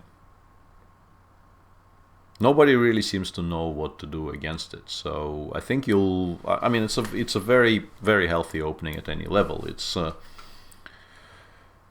It's maybe not the best, not the most intuitive opening, because the idea of sort of flank play against the pawn center might not come very naturally to everyone. But all in all, I think it's a very good opening. And here I think we'll finally wrap this up after I pick up this rook on b5. I'm sure they are Habit Noir. I'm sure they are.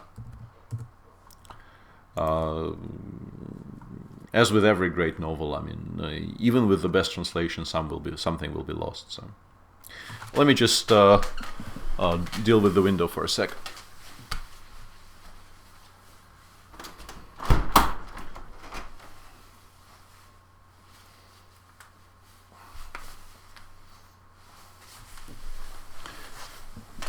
And also do some brief stretching. Talking about streamers doing stretching, and this will probably reach a target audience of about one person in chat, but Shady has done a rehearsal blindfold stream today, and he will be doing a proper blindfold stream, I assume, soonish. And those things are fantastic. If you haven't seen him stream Hearthstone blindfold, you should actually... I mean, there's a VOD available. You should really watch that. That is something out of this world. I logged in for cricket chat and chess has broken out. Yeah, I know what you mean, Babel. It's dispiriting. Where's all the cricket chat?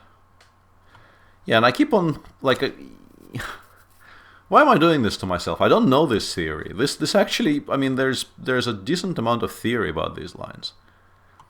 Also, it's not good theory for black either. It's very confusing to myself why I'm subjecting myself to this. Like, I know this is not good.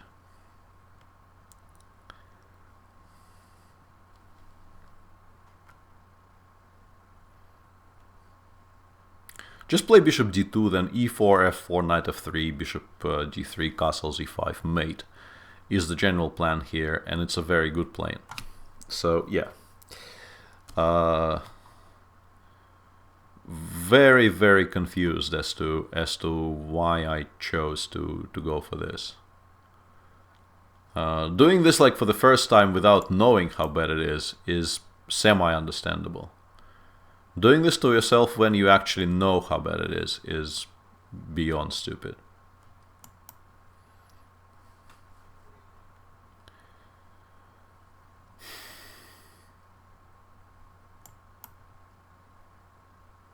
You just get crushed underfoot. There's like the 2 tempi or 3 or whatever it is, it's a lot of tempi. The amount of tempi you spend picking up one measly pawn on b2 is nowhere near commensurate with the amount of pain that will be inflicted upon you in the center here. It's not even funny. Just how bad and unpleasant this position is. Like, you don't do this. I don't know why I did this, but like, if you have any choice at all in life, don't go in for this. Just g4 here. I mean, none of my pieces have any squares. Rook b1 is also fine, I guess. Then d6 and mate along those lines.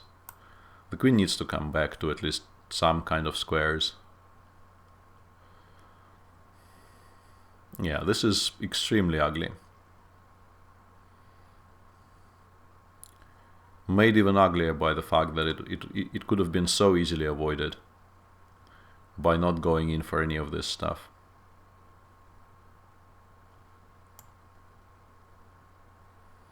I mean, objectively, this is probably just lost. I'm kind of... I dislike the idea of resigning here, but on kind of purely stubbornness grounds.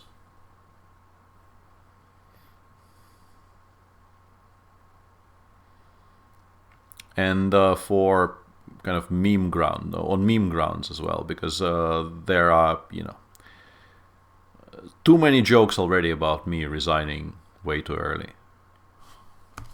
I don't want to feed this even further.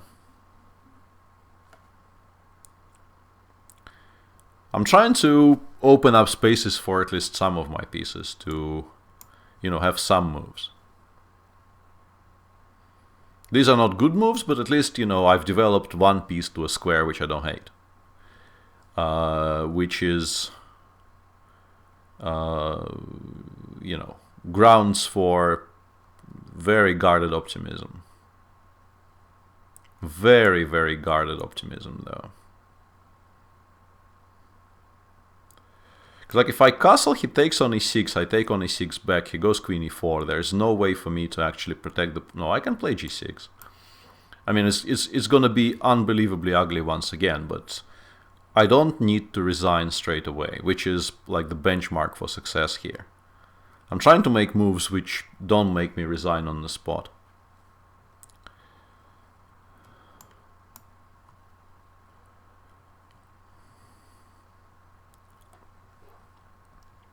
And also, now his king on e1 is somewhat stuck, so I do have some things going for me in this position, which definitely wasn't true a moment ago.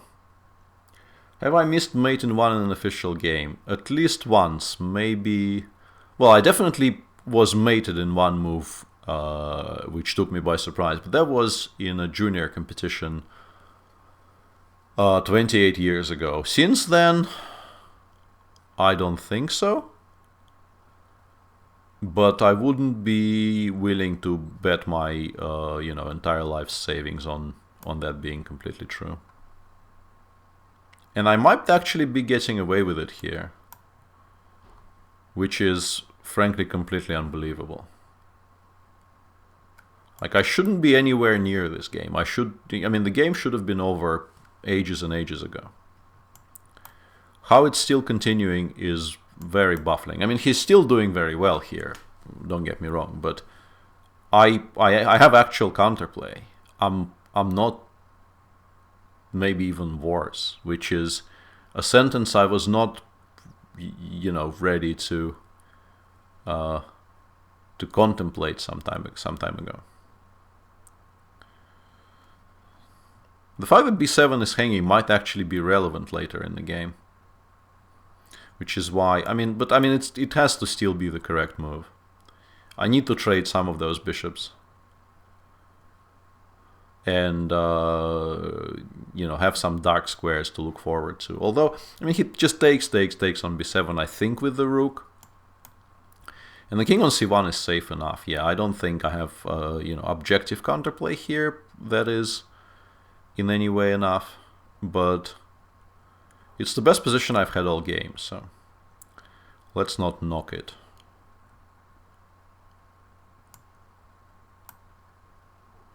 I want to play rook e8 next. This is why I'm making this kind of a weird move. I'm sidestepping all the moves like rook d7, rook d1, all of these things, and I want to play rook e8 next.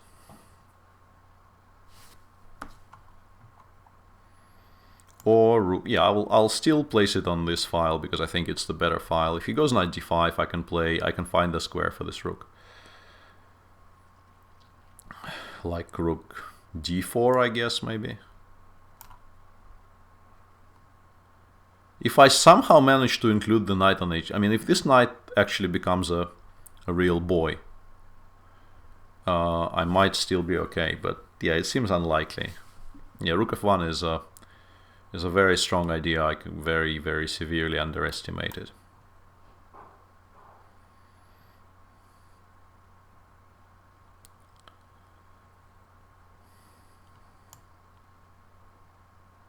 Whoops, there's queen g7 mate at the end of that line, which is kind of regrettable. I was kind of looking forward to making this move, rook d5, bishop b3 check, and then queen takes f1.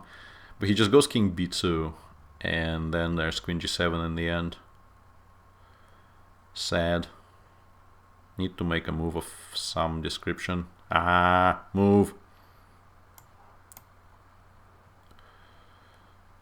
Queen takes d4, just, no, queen d4, queen a3, yeah, queen d4 just wins on the spot. No, I have rook e1 check, maybe.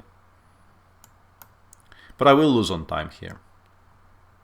If nothing else, I will lose on time. I mean, my position is also still probably completely lost, but it's now resembling something I could have tried defending, but I was too slow and I talked too much. So yeah, this will be the first. I think I lost, I mean, I definitely lost, sort of, in the record books, it will be a loss, the game I played earlier where my stream just completely crashed. But this is the first actual loss of the stream.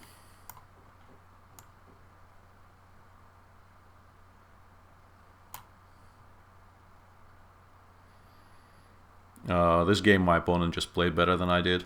Knight takes f6 is kind of mate in 5, which he should spot. If he goes knight f6, I just resign because, okay, I mean, I don't really understand the draw offer. This is some kind of a, yeah, I mean, maybe I should reply by resigning, but if he takes on f6 and I take on f6, rook e8 followed by bishop b4 is just mate. So knight f6 just won on the spot here for him. Very confused by the draw offer because you really shouldn't be giving your opponent draws when you've done nothing wrong and you've completely outplayed him for every step of the way.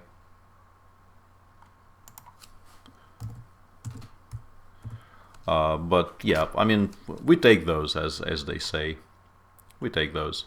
We only hire the absolute best win traders on this stream.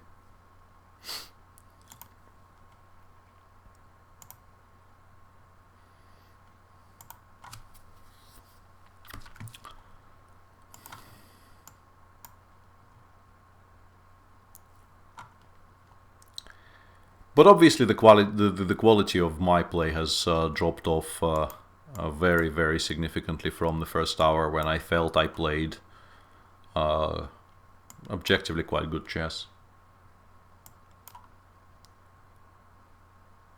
Yeah, Queen A4 check maybe was not a bad idea there. That's a good point, Conte Yellow. I didn't see it though, so it doesn't count.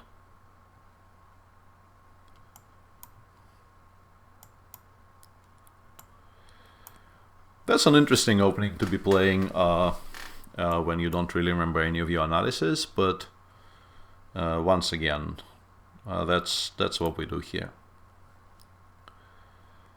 I need to be sure about the move orders here. I think I'm supposed to start with this. Like in the line, I mean, not objectively. Objectively, there is a lot of things you can be doing in this position, but the line I specifically meant, I think, starts with rook b1 and then continues rook g1, aiming to push for g4 and then rook g3. Ah, you saw Queen A4 and you thought that wasn't very much. Then you saw a lot more than me in that game, including in the final position, Philip, and that explains the draw offer. I just didn't see. I'll be entirely frank with you. I just didn't see Queen A4 check, and I thought knight takes f6 was just crushing. I was very fixated on the idea of playing Queen d3 check against anything. Which just didn't work because your rooks covered everything after rook d2, but yeah, Queen A4 check is a lot stronger. Although I think you're probably still better there regardless. Yeah, that game against Mamidarov, thank you for bringing it up, Mick. That was a thing of beauty. That was probably the worst I've played in a very, very long time. Now the question is, I can take on c3 or I can take on a7. Both of those look reasonable, but I think if I take on c3, I remain in better control of what's going on the board, so I'll pick this one up.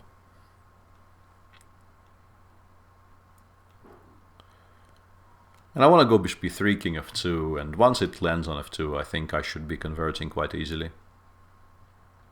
Also, importantly, if he goes knight f3 check here, I take twice, he takes on c2. It looks frightening for a second, but actually I have queen takes b7 mate, which is a very relevant detail in that position. So yeah, I think this is probably very good for me. Can Kramnik be world champion again? If he gets... I think for him, and it might be slightly unfair, but I think for him, winning the candidates might be like the larger half of the challenge. For him specifically, not for everybody. That is not me like bad-mouthing Magnus or anything. But I think for Vladimir specifically, winning the candidates tournament might be... in terms of like percentages, might be a more difficult challenge than beating Magnus in a match. He's not a favorite against Magnus in a match by any means, but I think he's sort of a larger dog, if you know what I mean, to win the candidates tournament compared to how much of a dog he is to win the match. No, I'm not a hockey fan at all. Have any opening that I created myself? No. It's very, very difficult to create openings. And this is a subject I actually thought about it recently. This is something I'm extremely envious of Daniil Dubov, because he keeps on coming up with these quirky little ideas in the Grunfeld. In particular, the bishop g5 c5 line is what I'm thinking of, where he just looks at a position where there's tons and tons of theory, and people have been doing all kinds of things for years on end, and then he just comes up with something which is completely new and fresh.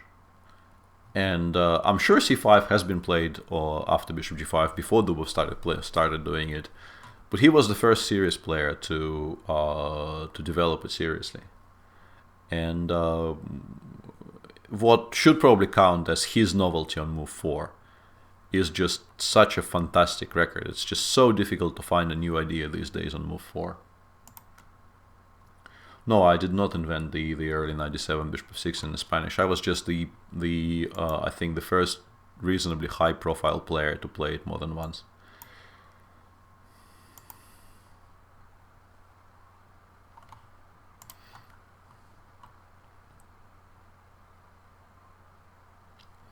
Yep. If you start a tournament poorly, Amphikaelis, it's very, very difficult to break out of the rut. I understand what you're talking about, but you have to persevere and you have to maybe try different things. Like the super final I won last year, I started by drawing my first game and then losing horribly with white in the second, and I just decided that from that moment on I will be playing as sharp as possibly, going for what I even maybe consider completely incorrect sacrifices at every opportunity, and I will just sort of force myself to play as sharply and as interestingly, if that's the word I'm looking for, as possible. And it didn't come to fruition immediately, but I think it was the correct approach, and it paid off in the end. So you try to break the mold. You don't do the same thing over and over again. This is like the old saying goes. The definition of, I think it's schizophrenia, is doing the same thing over and over again and expecting different results. So one thing you don't want to do is that. But apart from just repeating mindlessly what wasn't working, trying something else might be useful.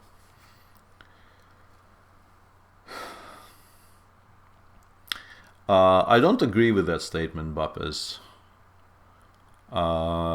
Magic is obviously a very interesting game, but in particular, let's say if you consider the level of accessibility in terms of streaming of current online versions of Magic and Hearthstone. I tried watching Magic streams because I will watch anything at least once, but like it's painful. You can't really understand what's going on simply in terms of accessibility of the graphics. So they will be doing incredibly poorly compared to Hearthstone in terms of attracting new audiences, simply because of how inaccessible the interface is. Yeah, we're kind of glossing over this. This is up to Queen b3 c5. Up to here, this is my game against Volkov, which is covered in one of the videos of the best games of 2017. And knight e5 I don't think is a particularly good move. And somewhere around here, I feel like maybe c takes b2 was just winning on the spot. Queen a5 was a bit of a lazy move, but I'm probably still doing quite well, because I always have c2 followed by queen c3 check. Yeah, it's a definition of stupidity according to Einstein. Yeah, that's correct, Lawrence. Yeah.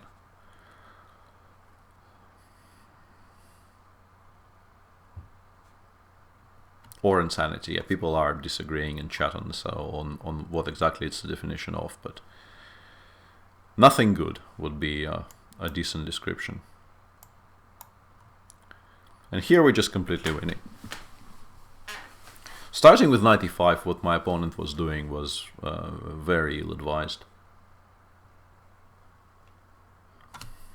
Who will be the hardest opponent for Magnus? I would go with, I think Kramnik is definitely on that list. I think Lev probably is that would be an extremely exciting match if Lev were to play Magnus. But the thing about this tournament is that almost anyone, if he actually wins it, which is very, very difficult, obviously, is very capable of giving Magnus a run for his money.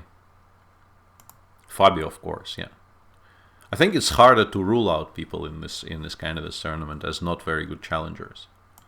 I think almost anyone would be a very, very interesting challenger.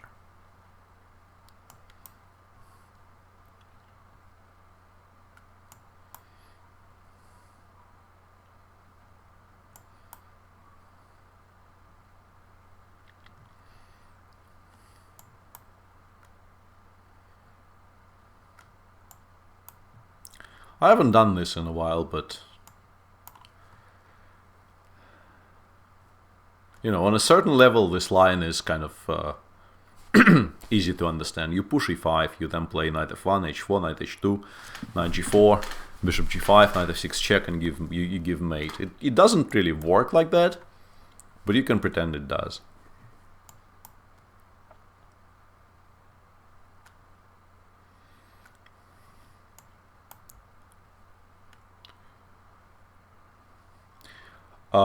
No, I don't mean it's so difficult for him to win the candidates, but I think for him, of those two challenges, winning a double round robin of 8 players is maybe harder than winning a heads-up match against Magnus. Because I think he is a formidable match player. That's... I mean, it's very easy to sort of misunderstand what I was trying to say there, but this is the point I tried making there. Not that you know he is for some reason particularly unfavored in a round robin, but that for a player of his style, a match against Carlsen, he would know how to prepare for it. He would know what to look for, and so on. And a candidates tournament, winning a candidates tournament is a very, very difficult thing to do. I have a feeling we actually transposed to something that this might be a game of mine against Karyakin, which would be kind of ridiculous. I think I had this position on the board against Sergei in one of the Russian leagues. Yeah, chess doesn't work like that's you know, despite me quite obviously being the butt of that joke, I quite like the fact that this clip has gone viral. I think I think it's a very funny clip.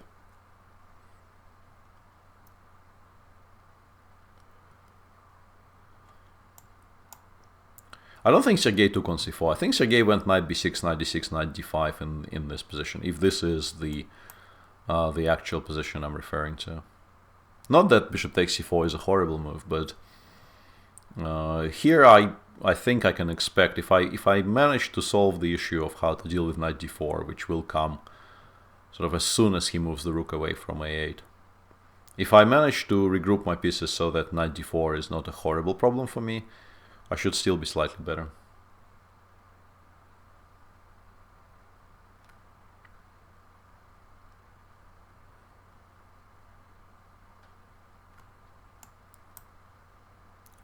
I'm not at all sure about this move. I actually quite dislike it. Because if he goes knight d4, he takes with the c-pawn, and then if the knight ever lands on c5, yeah, I'm a lot... Well, actually, even that is not true. I was going to say I'm a lot happier about this, but I don't really have any reason to be. Even this position is very, very playable for black.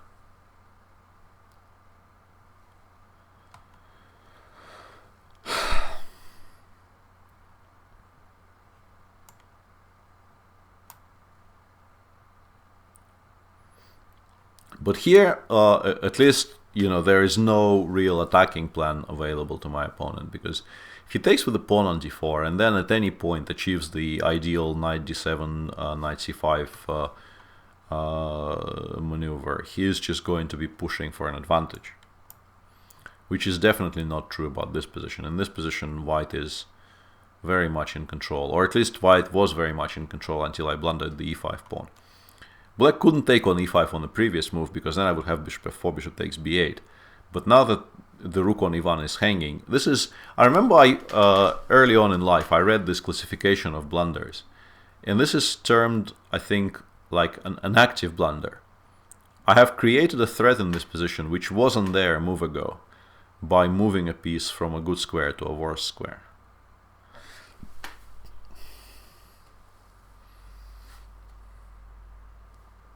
Which is not great. I might still be fine though, because he goes queen c7, and if I play bishop f4 he has bishop d6. But I think I have queen b2, which is very strong. I might still be actually close to winning here. What is my goal for 2018? Queen b2 has bishop f6.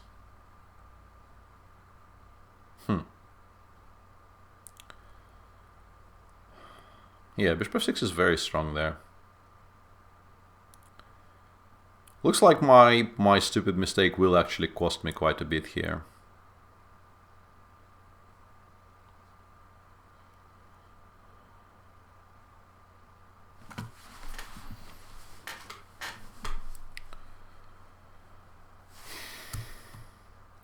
Let's just make a random move. Kind of a pass. He is still very much tied up. It will not be easy for him to untangle himself, but... Well, in order for me to win the Olympiad, I need to be on the Olympic team.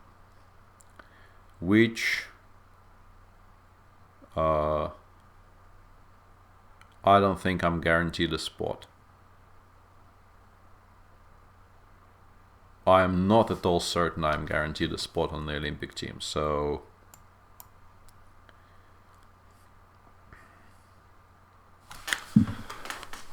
That's a decent suggestion, but there are some drawbacks to it.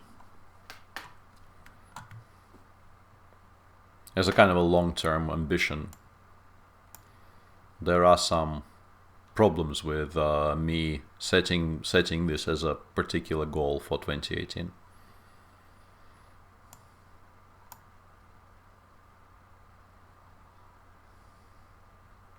He's actually kind of getting out of the corner. I overestimated how unpleasant it is for him to deal with rook b7 because... yeah, just goes queen d6 here, queen d1 check is a threat. Knight f6 is a threat. I think I'm just much worse now. Which is kind of annoying. Okay, this is not a good move though.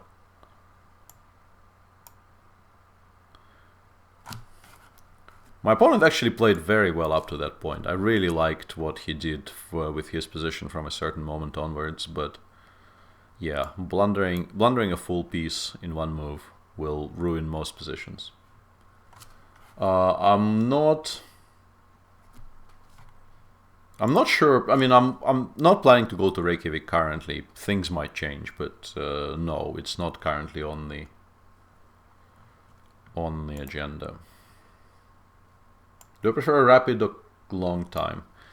I always, I mean, I used to be very much in the classical camp, but I actually, that was not to say that I didn't like playing Rapid and Blitz. I always liked Rapid and Blitz, and I still like playing Rapid and Blitz, but I'm very much in the, you know, I'm very much on the fence on this. I would very much like to for both Rapid and Blitz to be a thing.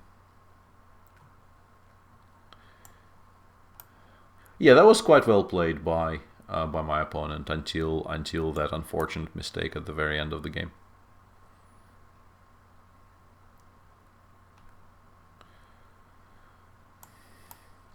And I see that my remarks on me not being guaranteed a spot in the Olympic team have generated some controversy in chat, but it's not written into any kind of regulations for the Russian Championship anymore.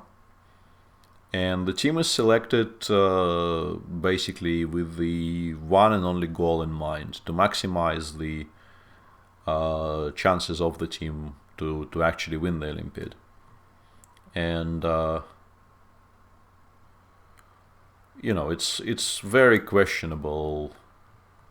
I mean, I have been not selected for the Russian team before, and it can definitely happen again, is what I'm trying to say. Despite me being the reigning champion of the country. I'm also not playing this game at all well.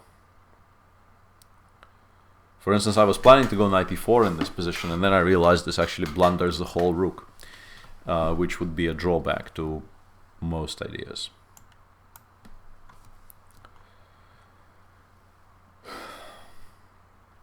Yeah, I don't really want to speculate on who will and who will not be on the Olympic team. I mean, I could be completely wrong, and I could be like the first name on the sheet. But if I'm not, it will also not surprise me.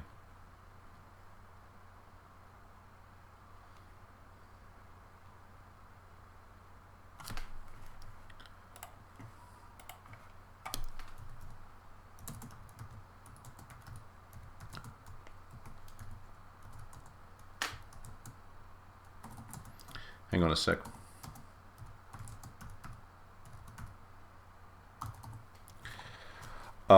So yeah, I think this is a bit too slow from Sval, and the queen first of all should not have gone to f4. It should have been somewhere around h4 to make it a lot harder for me to move the knight away from f6.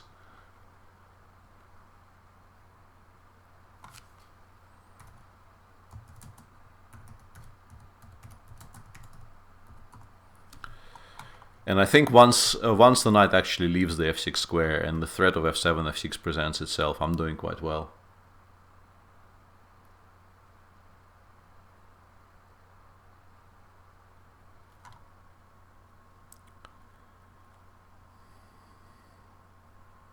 But maybe not as well as I thought. Yeah, I quite like this move h3 because it forces me to make a decision. I think I have to take, but the position after I take is not that great for me.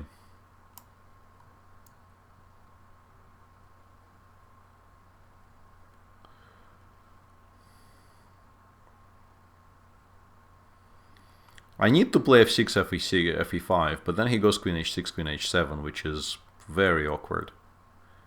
I have not played this particular sequence very well. And the threat here, I would very much like to do something about the incoming threat of g4. Let's go for this. At least it leads to funny positions.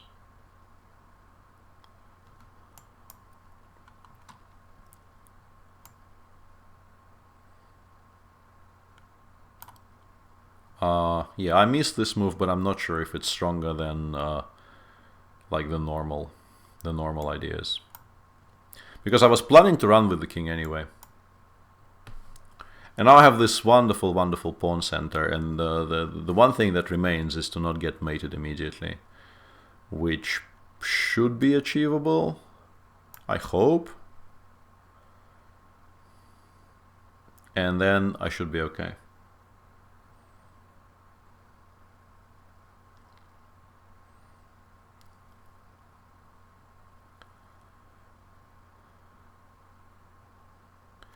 And in particular, because this queen on h7 is a bit stuck, and if I manage to kind of track it down and trade it for mine, I don't even want particularly to try and capture it, although in some positions this could very much become a theme. Like f3 I think is slow enough for me to consider just going for the capture of this queen on h7. But if he goes... Yeah, and basically every single endgame is more or less completely winning for me unless I lose on time, which is something I should not try to avoid by, yeah, playing a bit faster.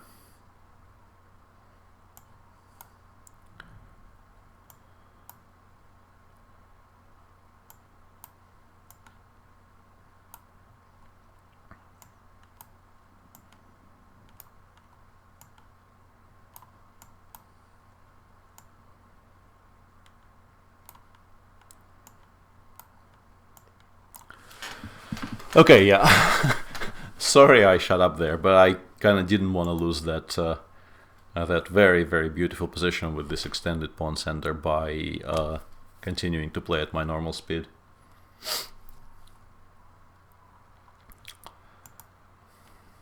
Okay, so about 45 minutes left, and I promised a game to Mr. Etsili Midon, so I'll do that, and then we'll fish for some stronger challenges for a while. I am feeling slightly brain dead, but I also have been doing this mix and match for a while, and I feel like returning to the high level challenges, even though the results might not be very nice to look at, would be more interesting for everybody.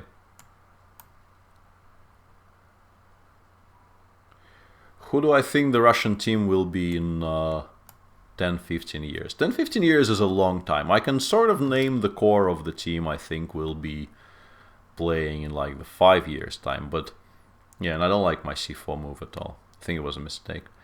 But 10-15 is way too long for me to attempt.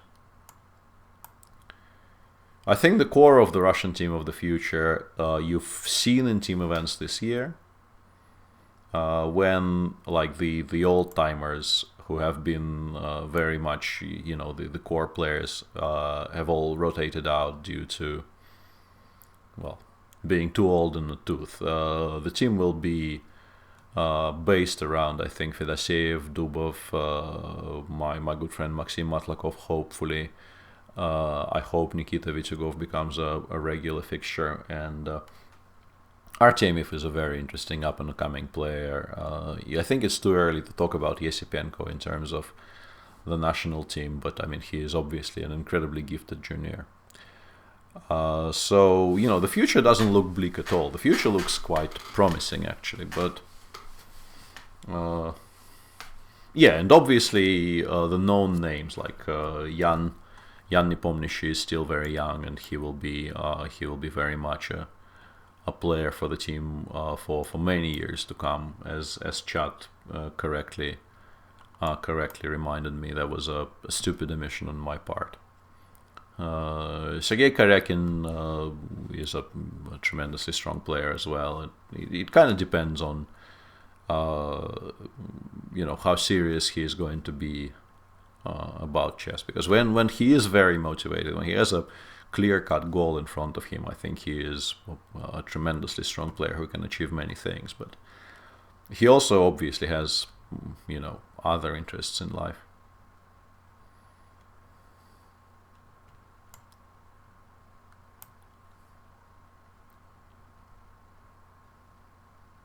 I'm not sure about this move, because I'm very badly missing the pawn on h3. The same position with the pawn on h3, and not because of bishop g4, because of knight g4. Bishop g4 I'm not worried about at all. But knight g4 would have been very awkward for me to meet.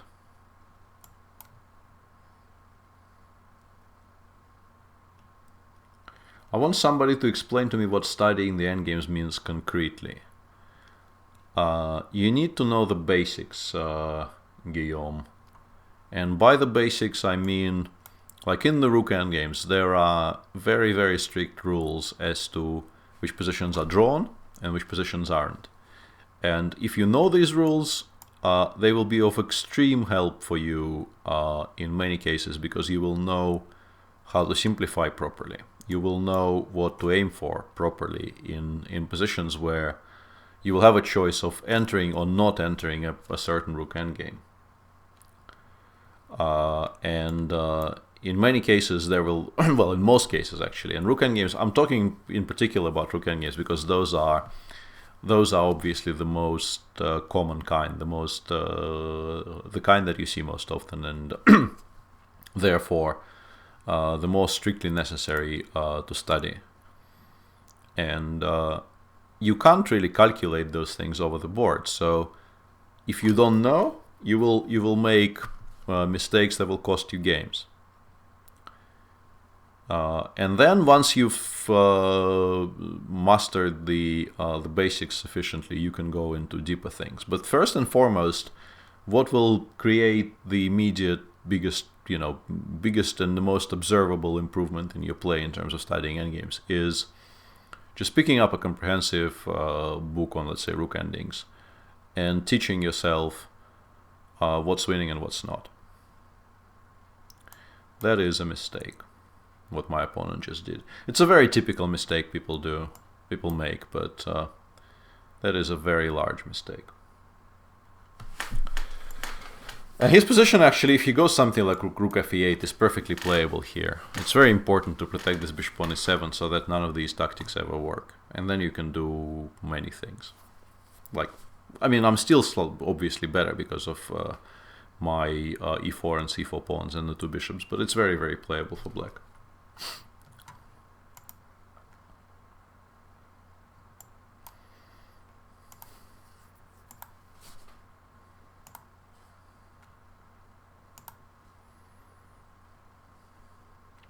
Yeah, basically anything by Dvoretsky is a very good starting point. I don't know exactly where you should start with Dvoretsky books, but once again, just look at the catalog and try to figure out where the series start and go from there. Do I think my theoretical endgame knowledge is good? I think it's not as horrible as some people think, but it's not good, no. It has been at some point, but it no longer is.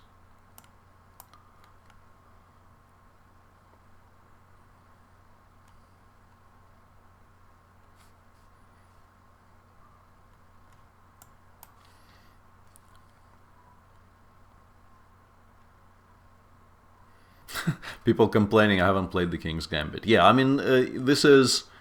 we are 2.5 hours in, and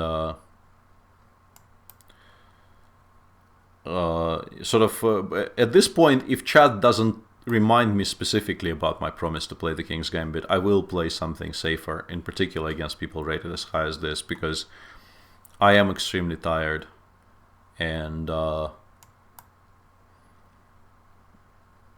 don't really want to subject myself to unnecessary torture by this point.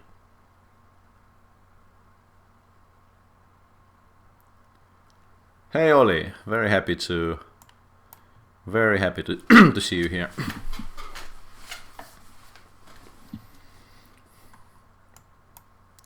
Yeah, this type of structure is generally very, very decent for black. I mean, it looks very nice for white because you have bishops against knights, but these are good knights on f6 and g6, and your bishops are somewhat restricted, and b5 is a very playable move.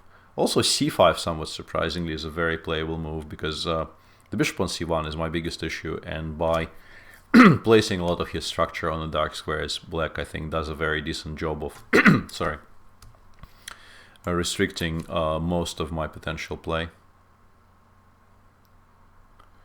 Yeah, and continuing on the subject of endgames, where I can just give generalized advice, people in chat are recommending concrete books you can look at, which is very useful because I wouldn't be able to do that.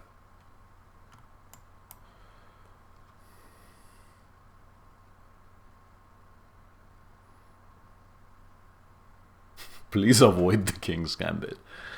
Yeah, I've been doing that subconsciously, Lurkst.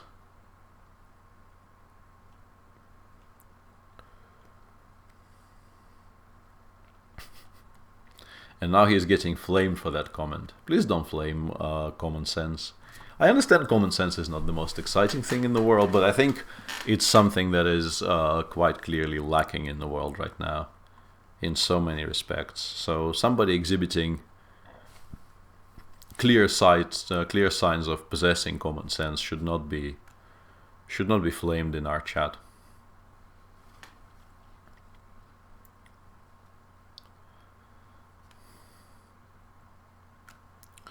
I'm not entirely sure what deep decision my opponent is considering here. Maybe he wants to play d5, but it's just not not a very good idea in general, even if it doesn't lose material on the spot, which I think it does.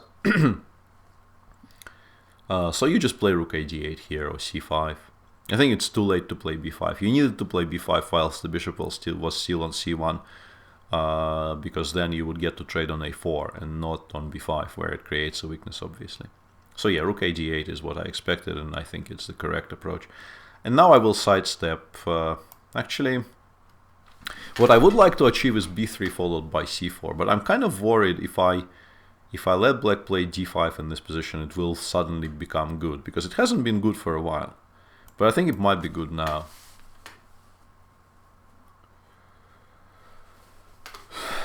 But there's not really a lot I can do about it, so I will pretend it doesn't happen. Knight h5 is generally a decent idea in these types of positions, but I don't think I need to be worried about it just yet, and I will proceed with my stated intention of playing b3 and c4, and hoping I don't get mated on the other side of the board. Although bishop takes h3 followed by queen d7, I think scares me sufficiently that I will include king h2 here. Why aren't you playing in the candidates? I did not qualify, Alejandro. I was not good enough this time.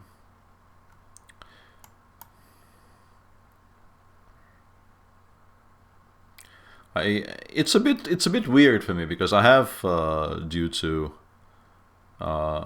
good play and also outrageous good fortune, I have played in every single candidates tournament for a number of years.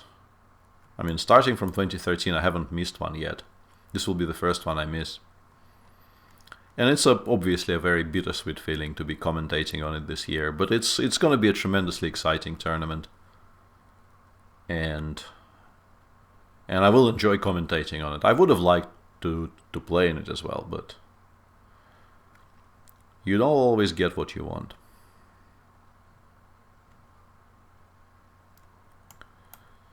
I think I should stabilize, in particular because he had to make this horrible move rook d7, which I don't mean horrible in terms of quality, horrible in terms of how it looks, because it also blocks in his own bishop on c8, so all of his potential attacking threats of, I don't know, bishop takes h3, knight takes g2, knight f4 check, all of them become completely impossible now with the bishop on c8 locked in.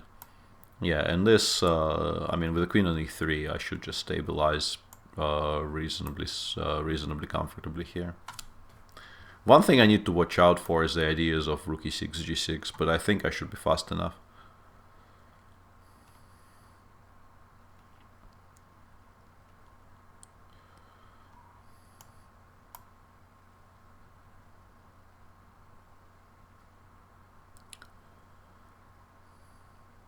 This is a mistake. You shouldn't. I mean, there's no earthly reason for black to enter this endgame.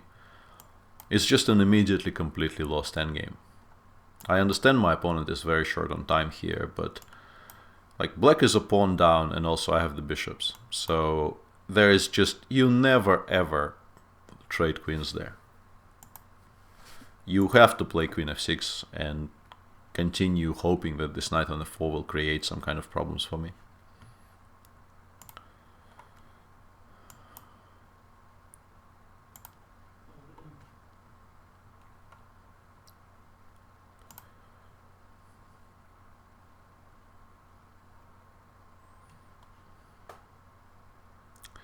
Okay, people are asking about the Budapest. Okay, no Budapest for me.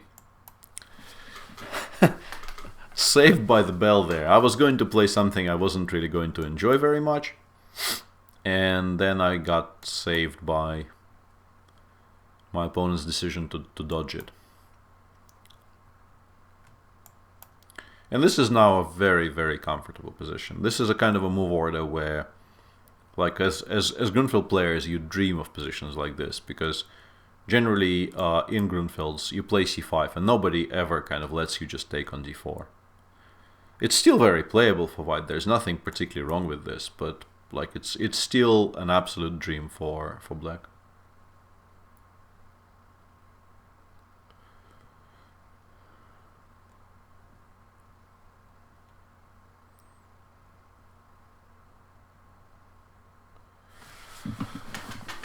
Yeah, and c5 is, you know, a very understandable decision, but black gets a lot of immediate pressure in the center here.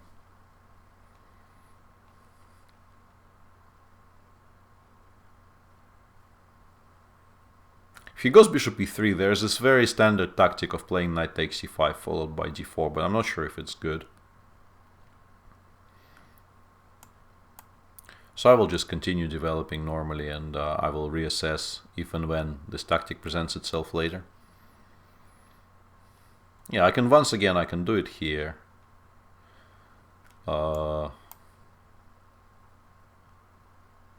think it's just easier for me to play this than explain why I'm not playing it, which is a sort of a non-scientific way of doing things, but sometimes it just works. I mean, once you've done 2.5 hours of this, you just, I think it becomes a very legit reason for making any move.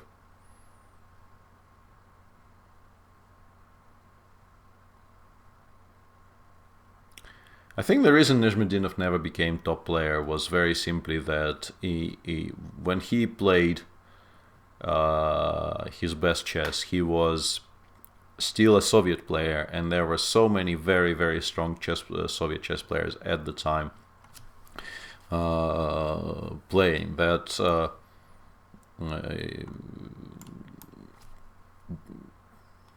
you have to understand that it's very, very difficult to overstate just how much more chances you get as a top player these days in terms of how many events are available. And for a Soviet player in those years, like you just didn't get invitations because there were so few to go around, and they would go to the absolute top players, and he wasn't really the absolute top player. He had a fantastic score against world champions. He beat almost everybody at least once, and he played, you know, a tremendous brand of exciting attacking chess, which is why he is such a crowd favorite.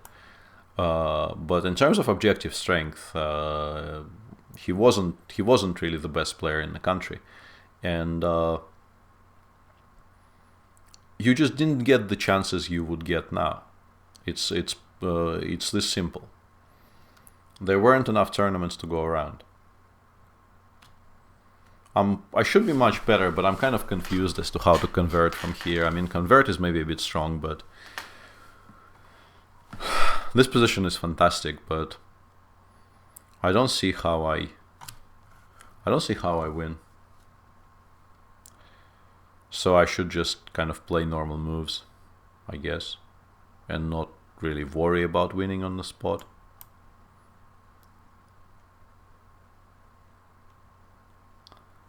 You should tell the Dutch guy the right profile. It was mainly his effort. I mean, I was just there spouting my usual brand of whatever it is that I spout. But I thought he came very well prepared. He had interesting ideas for topics and so on. So if you actually enjoyed it, I mean, go on Twitter and tell him. He'll be very happy.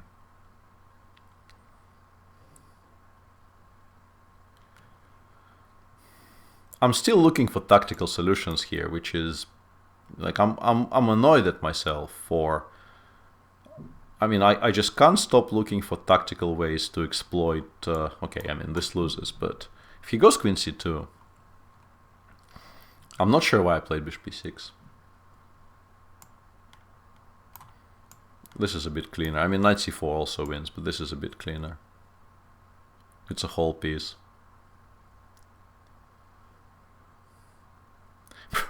Please refrain from posting novels. Yeah, I will actually. That wasn't such a novel, Fuchsia. I've seen bigger novels, mainly by Miktal. No, I think I'm a very intuitive player in general. Using like my chess and the world structures in the same sentence would be, disrespecting all the structure thinkers out there. Why did Morozevich never make it to the very top? I mean, he was world's number 2, I think, at some point. Definitely number 3 more than once. So, by the very top, I guess you mean he never actually challenged for the title. But there's, I mean, you're also asking this question of a guy who achieved like many things in his career, but never really challenged for the title. If I knew the answer to that for myself, I would probably have a better idea how to answer it for Morozevich. He, at his best, he was a tremendously exciting player to watch, obviously. Or maybe top 1, even as Stupendous says. I mean, I wasn't sure about top 1, but he definitely was top 1, top 2 more than, I think maybe more than once in his career.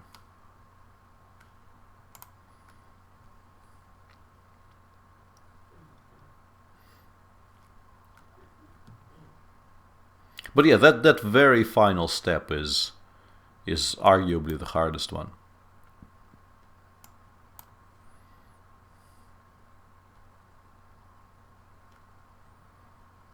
Why am I playing knight c6? I never ever go knight c6. I mean, my opening choices today are surprising even for myself. Yeah, and he was a tremendously interesting thinker in terms of new approaches to old openings.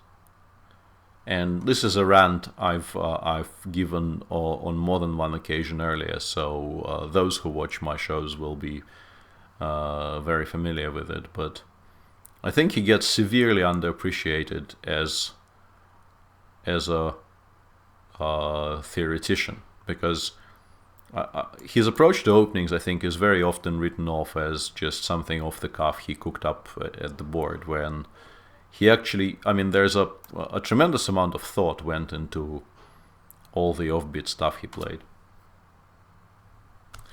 The problem with d5 here is that it is A, the correct move, and B, I think, leads to a draw, which is kind of annoying. But we'll try to avoid the draw there. I think it's possible not to allow the immediate draw in this position.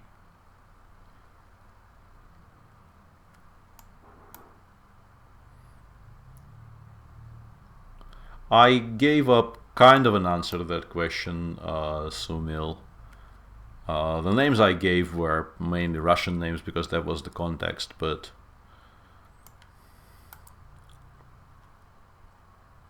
I'm not sure about rook g8 because now bishop e2 actually becomes a bit awkward. That probably is a very, very poor move. But I don't like queen c1 as a reply either. Now we can finally avoid all this nonsense with him chasing my queen around.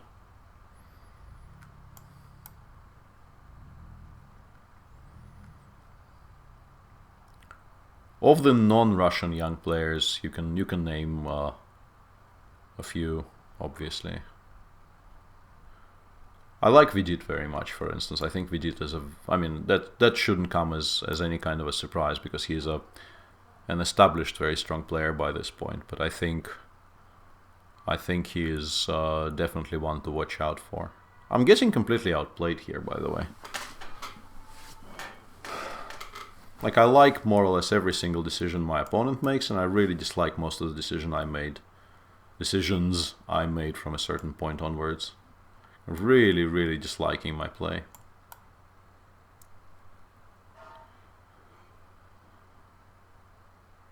I have no idea what I'm doing.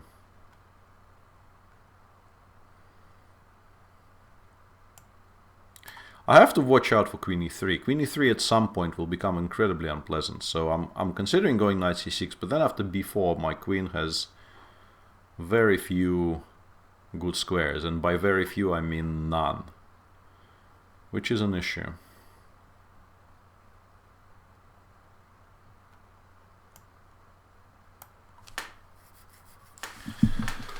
This knight has to be rerouted to some other squares, basically. I think f6 might be a better square.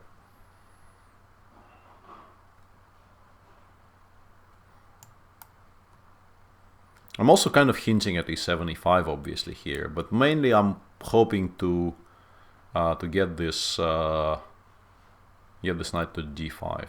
And here, I mean, no, e5 doesn't win a piece. If e5 doesn't win a piece, I should just play b6, I guess.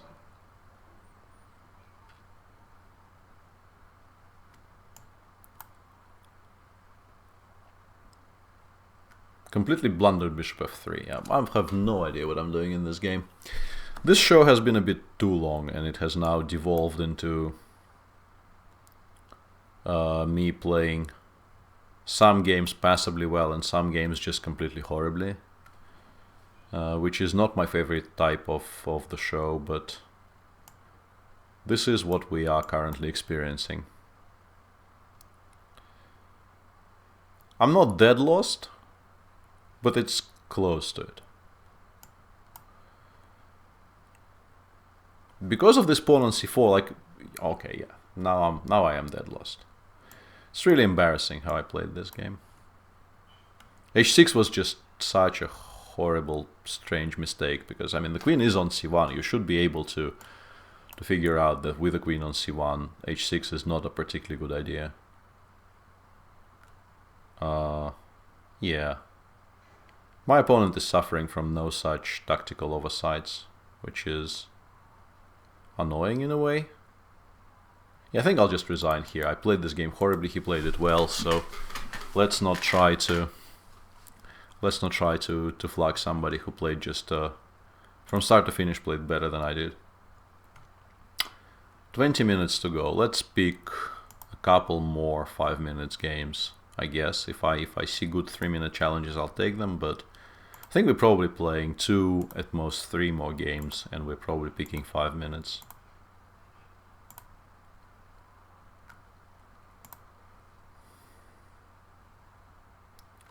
Yeah, there are some very decent challenges out there, but I really don't feel like playing people who are, I think, by this point, just better Blitz players than I am. I think it's just asking for punishment. Yeah, and well played, Champy. He actually demonstrated a lot more strategic sense in that game than I did.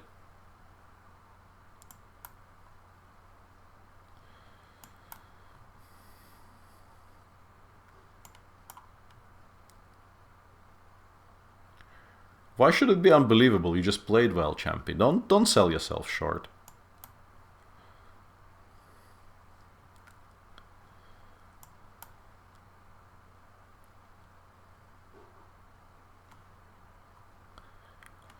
Yeah, this is... I think I played h3 against Magnus and he was unhappy about not playing e5 here. I think e5 is better than c6, which is what Magnus did. I think I had this position against him in Saudi, in the rapid portion. People are still clamoring for a King's Gambit. You're not getting a King's Gambit, guys, not at this stage of the show. What are the chances of seeing me in Vienna? I'd say not very high, because I'd need a reason to go there. I've been to Vienna and it's a very nice city, but I generally these days don't really go somewhere where like vacations are hard to organize and they generally involve sea and sand and not doing very much, rather than sightseeing and architecture and things of that nature. So yeah, we've been to Vienna, we liked it, but unless there's a tournament there, I don't really expect I will be there soon. When's my next banter? I'm not sure. The Tal Memorial starts early enough that there's definitely no time between now and Tal Memorial for me to do another one. And then there's only 3 days before I go to Hamburg to commentate on the candidates. There will be some rest days during the candidates, so I might do some banters from Hamburg, but I think I probably will have my hands full with commentary work without actively looking for more things to do. Is there a Hitch DVD on the shelf? Possibly. I haven't thrown out... Basically, what you see on those shelves, objectively, there should be some spring cleaning. I've been promising myself I'll do that for a while, but like there's stuff in there which I haven't touched in 20 years. There's potentially some VHS tapes somewhere in this room. So yeah, some spring cleaning is definitely needed, and there could be some remnants of my misguided youth in terms of viewing material and reading material.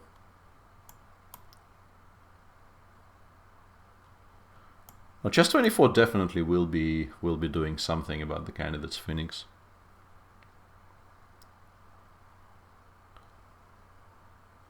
Is there an elite blindfold tournaments coming up anytime soon? No, those were basically the moment Mr. Van Osterom stopped doing the Monaco events, those basically died out. And I don't think they are returning in any kind of a near future. This is horrible positionally, but I think it works tactically, which is why I'm doing it. And now I realize it doesn't even work tactically, so it's just horrible. That's very annoying. He goes bishop c4, I go b3. He goes bishop a6, I go knight d5. And sadly for me, it's impossible not to play queen e5 in that position. And I cannot take on c7, which is what I was planning to do, because he goes queen c5 check. And now I've ruined my position for no reason whatsoever. Which is, yeah, very, very far from ideal. Just play b2, b3 in this position, rook a d1, any move. But I thought I was winning with f5, so I just... By this point, I try not to overthink things. And whenever I find a move which I feel is good, I just try to make it, because my higher brain functions are, you know, can no longer be described as higher brain functions, is basically what I'm trying to say here. But yeah, this leads to mistakes. I think that explained the purpose of f5 to you, Sumil. It was a tactical oversight which I thought was winning important material, but it didn't. I do not play online chess on any platform apart from Chess24 currently. Marked.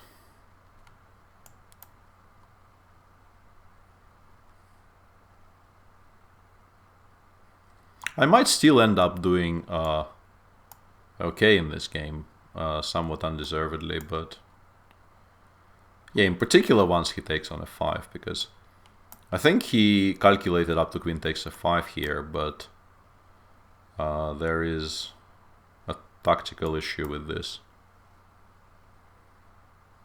Queen d4 check was even stronger, but yeah, this will suffice. And yeah, I think, you know, in these cases, you can even make an argument for, like, if I could take on, let's imagine I play king h1 and black makes some kind of a passing move like knight f6, I don't know, knight takes e7, rook e7, knight takes a6, ba6. You can make a coherent argument that even winning a pawn like this is sort of so ugly in terms of aesthetics, because you've done so much harm to your bishop on f3, that you should only play f5 in a position like this when it wins an actual piece, not a pawn on c7. So the decision to play f5 here, yes, it was based on a horrible miscalculation, but also I think it was greedy in a position where you really should not be greedy at all. And yeah, the thing about taking the rook here is that after queen f4 check, okay, king h3 probably wins, but like if you go king g1, he goes queen d4 check, and he's actually better because he controls the b5 f1 diagonal. I have to go to h2, and then this rook falls. So I'm kind of lucky I even have bishop b4 here. Okay, one final game, and I'll hand you very nice ladies and gentlemen, over to Jan for another session of flawless flagging. And I should rouse myself and hang on. I should rouse myself and play a good game of chess to run the session off.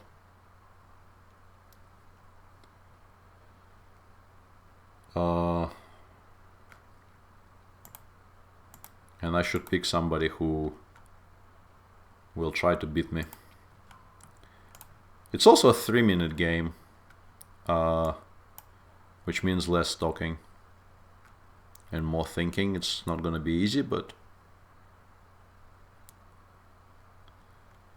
also I'm not sure he's still there. This challenge has been hanging there for a while, so I'm not sure if we'll get a game, because he may have given up on me signing up for this.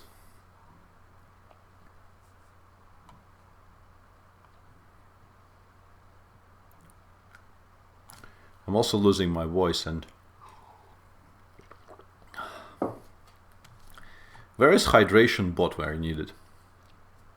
There's this new thing on Twitch where there's a bot in chat which tells you at random intervals just how much water you should have drank by this time in the stream. And I had a very large glass of water next to me all this time, and I haven't drank even a little bit out of it,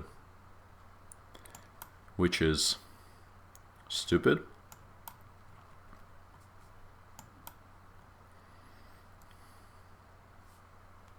This is not a particularly critical way of treating the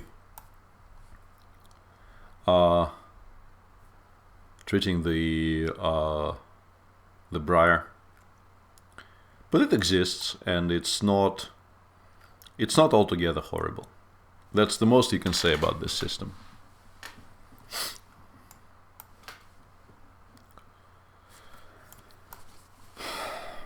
It's not altogether horrible.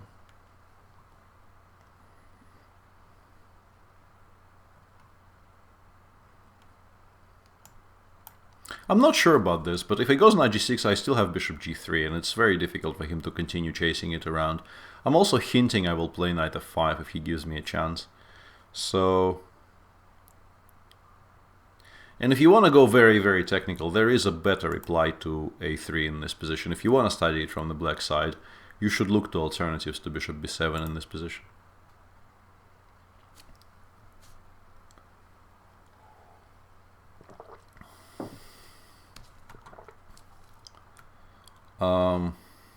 Yeah, I mean, it's very, very difficult to convince yourself knight f5 is bad in any kind of a Spanish position. Although he is probably prepared to play g6 next move, so maybe it's a bit of a waste here. Can I try and stop him from playing g6 next move?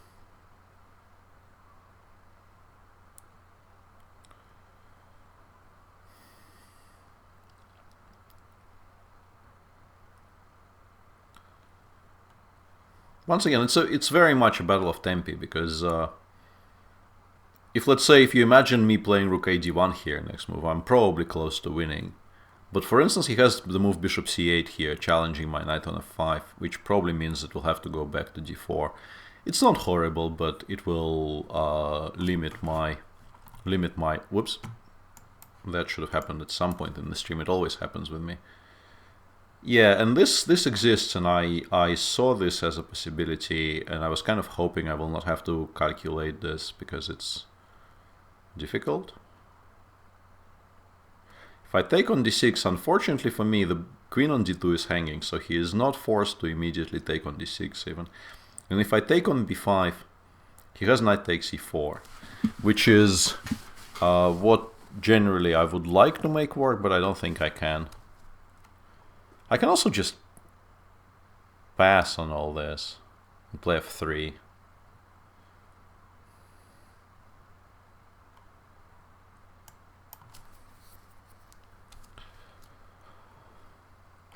Re-establishing the threat of knight takes b5. The big question here is whether he can go c4, bishop c2, d5.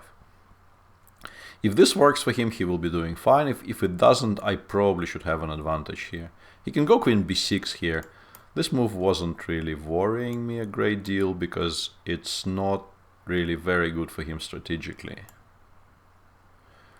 I can even do this and reroute it to d4, which is a very, very good square. I'm not doing it to attack any of his... I mean, he obviously has queen b6 check. But now it's on the best square on the board, yeah. Once again, the big question is, as usual, whether he can play d5. I was hoping he couldn't, but maybe I was wrong. Rook takes e5 is the big question here. Knight takes e5 I think loses to bishop a4, at least I was hoping it does.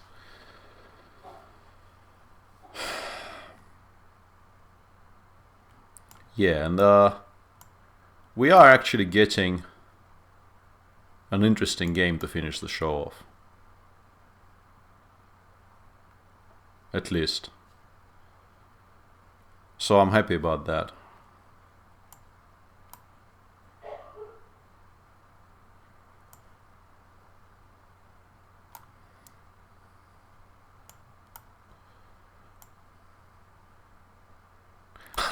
I actually didn't give mate in 1 just now. I should resign. Rook g8 was mate in 1. Oh my god. Good grief.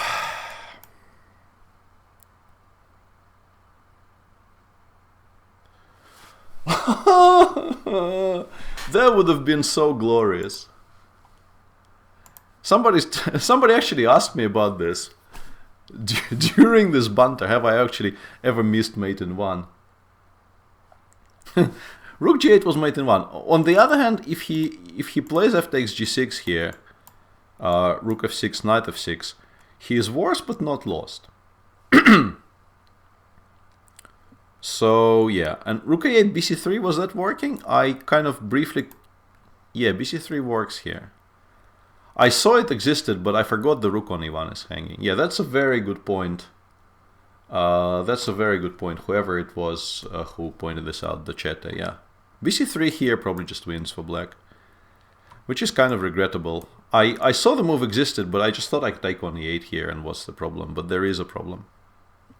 But in general, I mean, from here on out, I think it was an interesting game, and in general, it was a decent and well fought game, not well played game. You can't really call well played a game in which I missed mate in one and my opponent could have won a piece. But it was at least an exciting game, so I'm happy about that. All right, I'll hand you off to Jan with this, and I'll go stretch for about 15 minutes because my back is now completely killing me, but not much I can do about it. Thanks everyone for tuning in. It's been a accurate sag of a performance. I feel it's definitely been fun in patches, but it hasn't been of a particularly, you know, it hasn't been smooth all the way, but there were high points definitely, and I enjoyed it, and as usual, I'm very grateful to chat for keeping me company and asking me questions and keeping me sane-ish in the process. And yeah, go watch Jan. Jan won't miss mates in one because he won't really be going for mating attacks. Alright guys, cheers.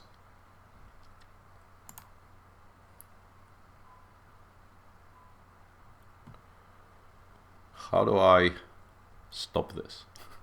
Somehow.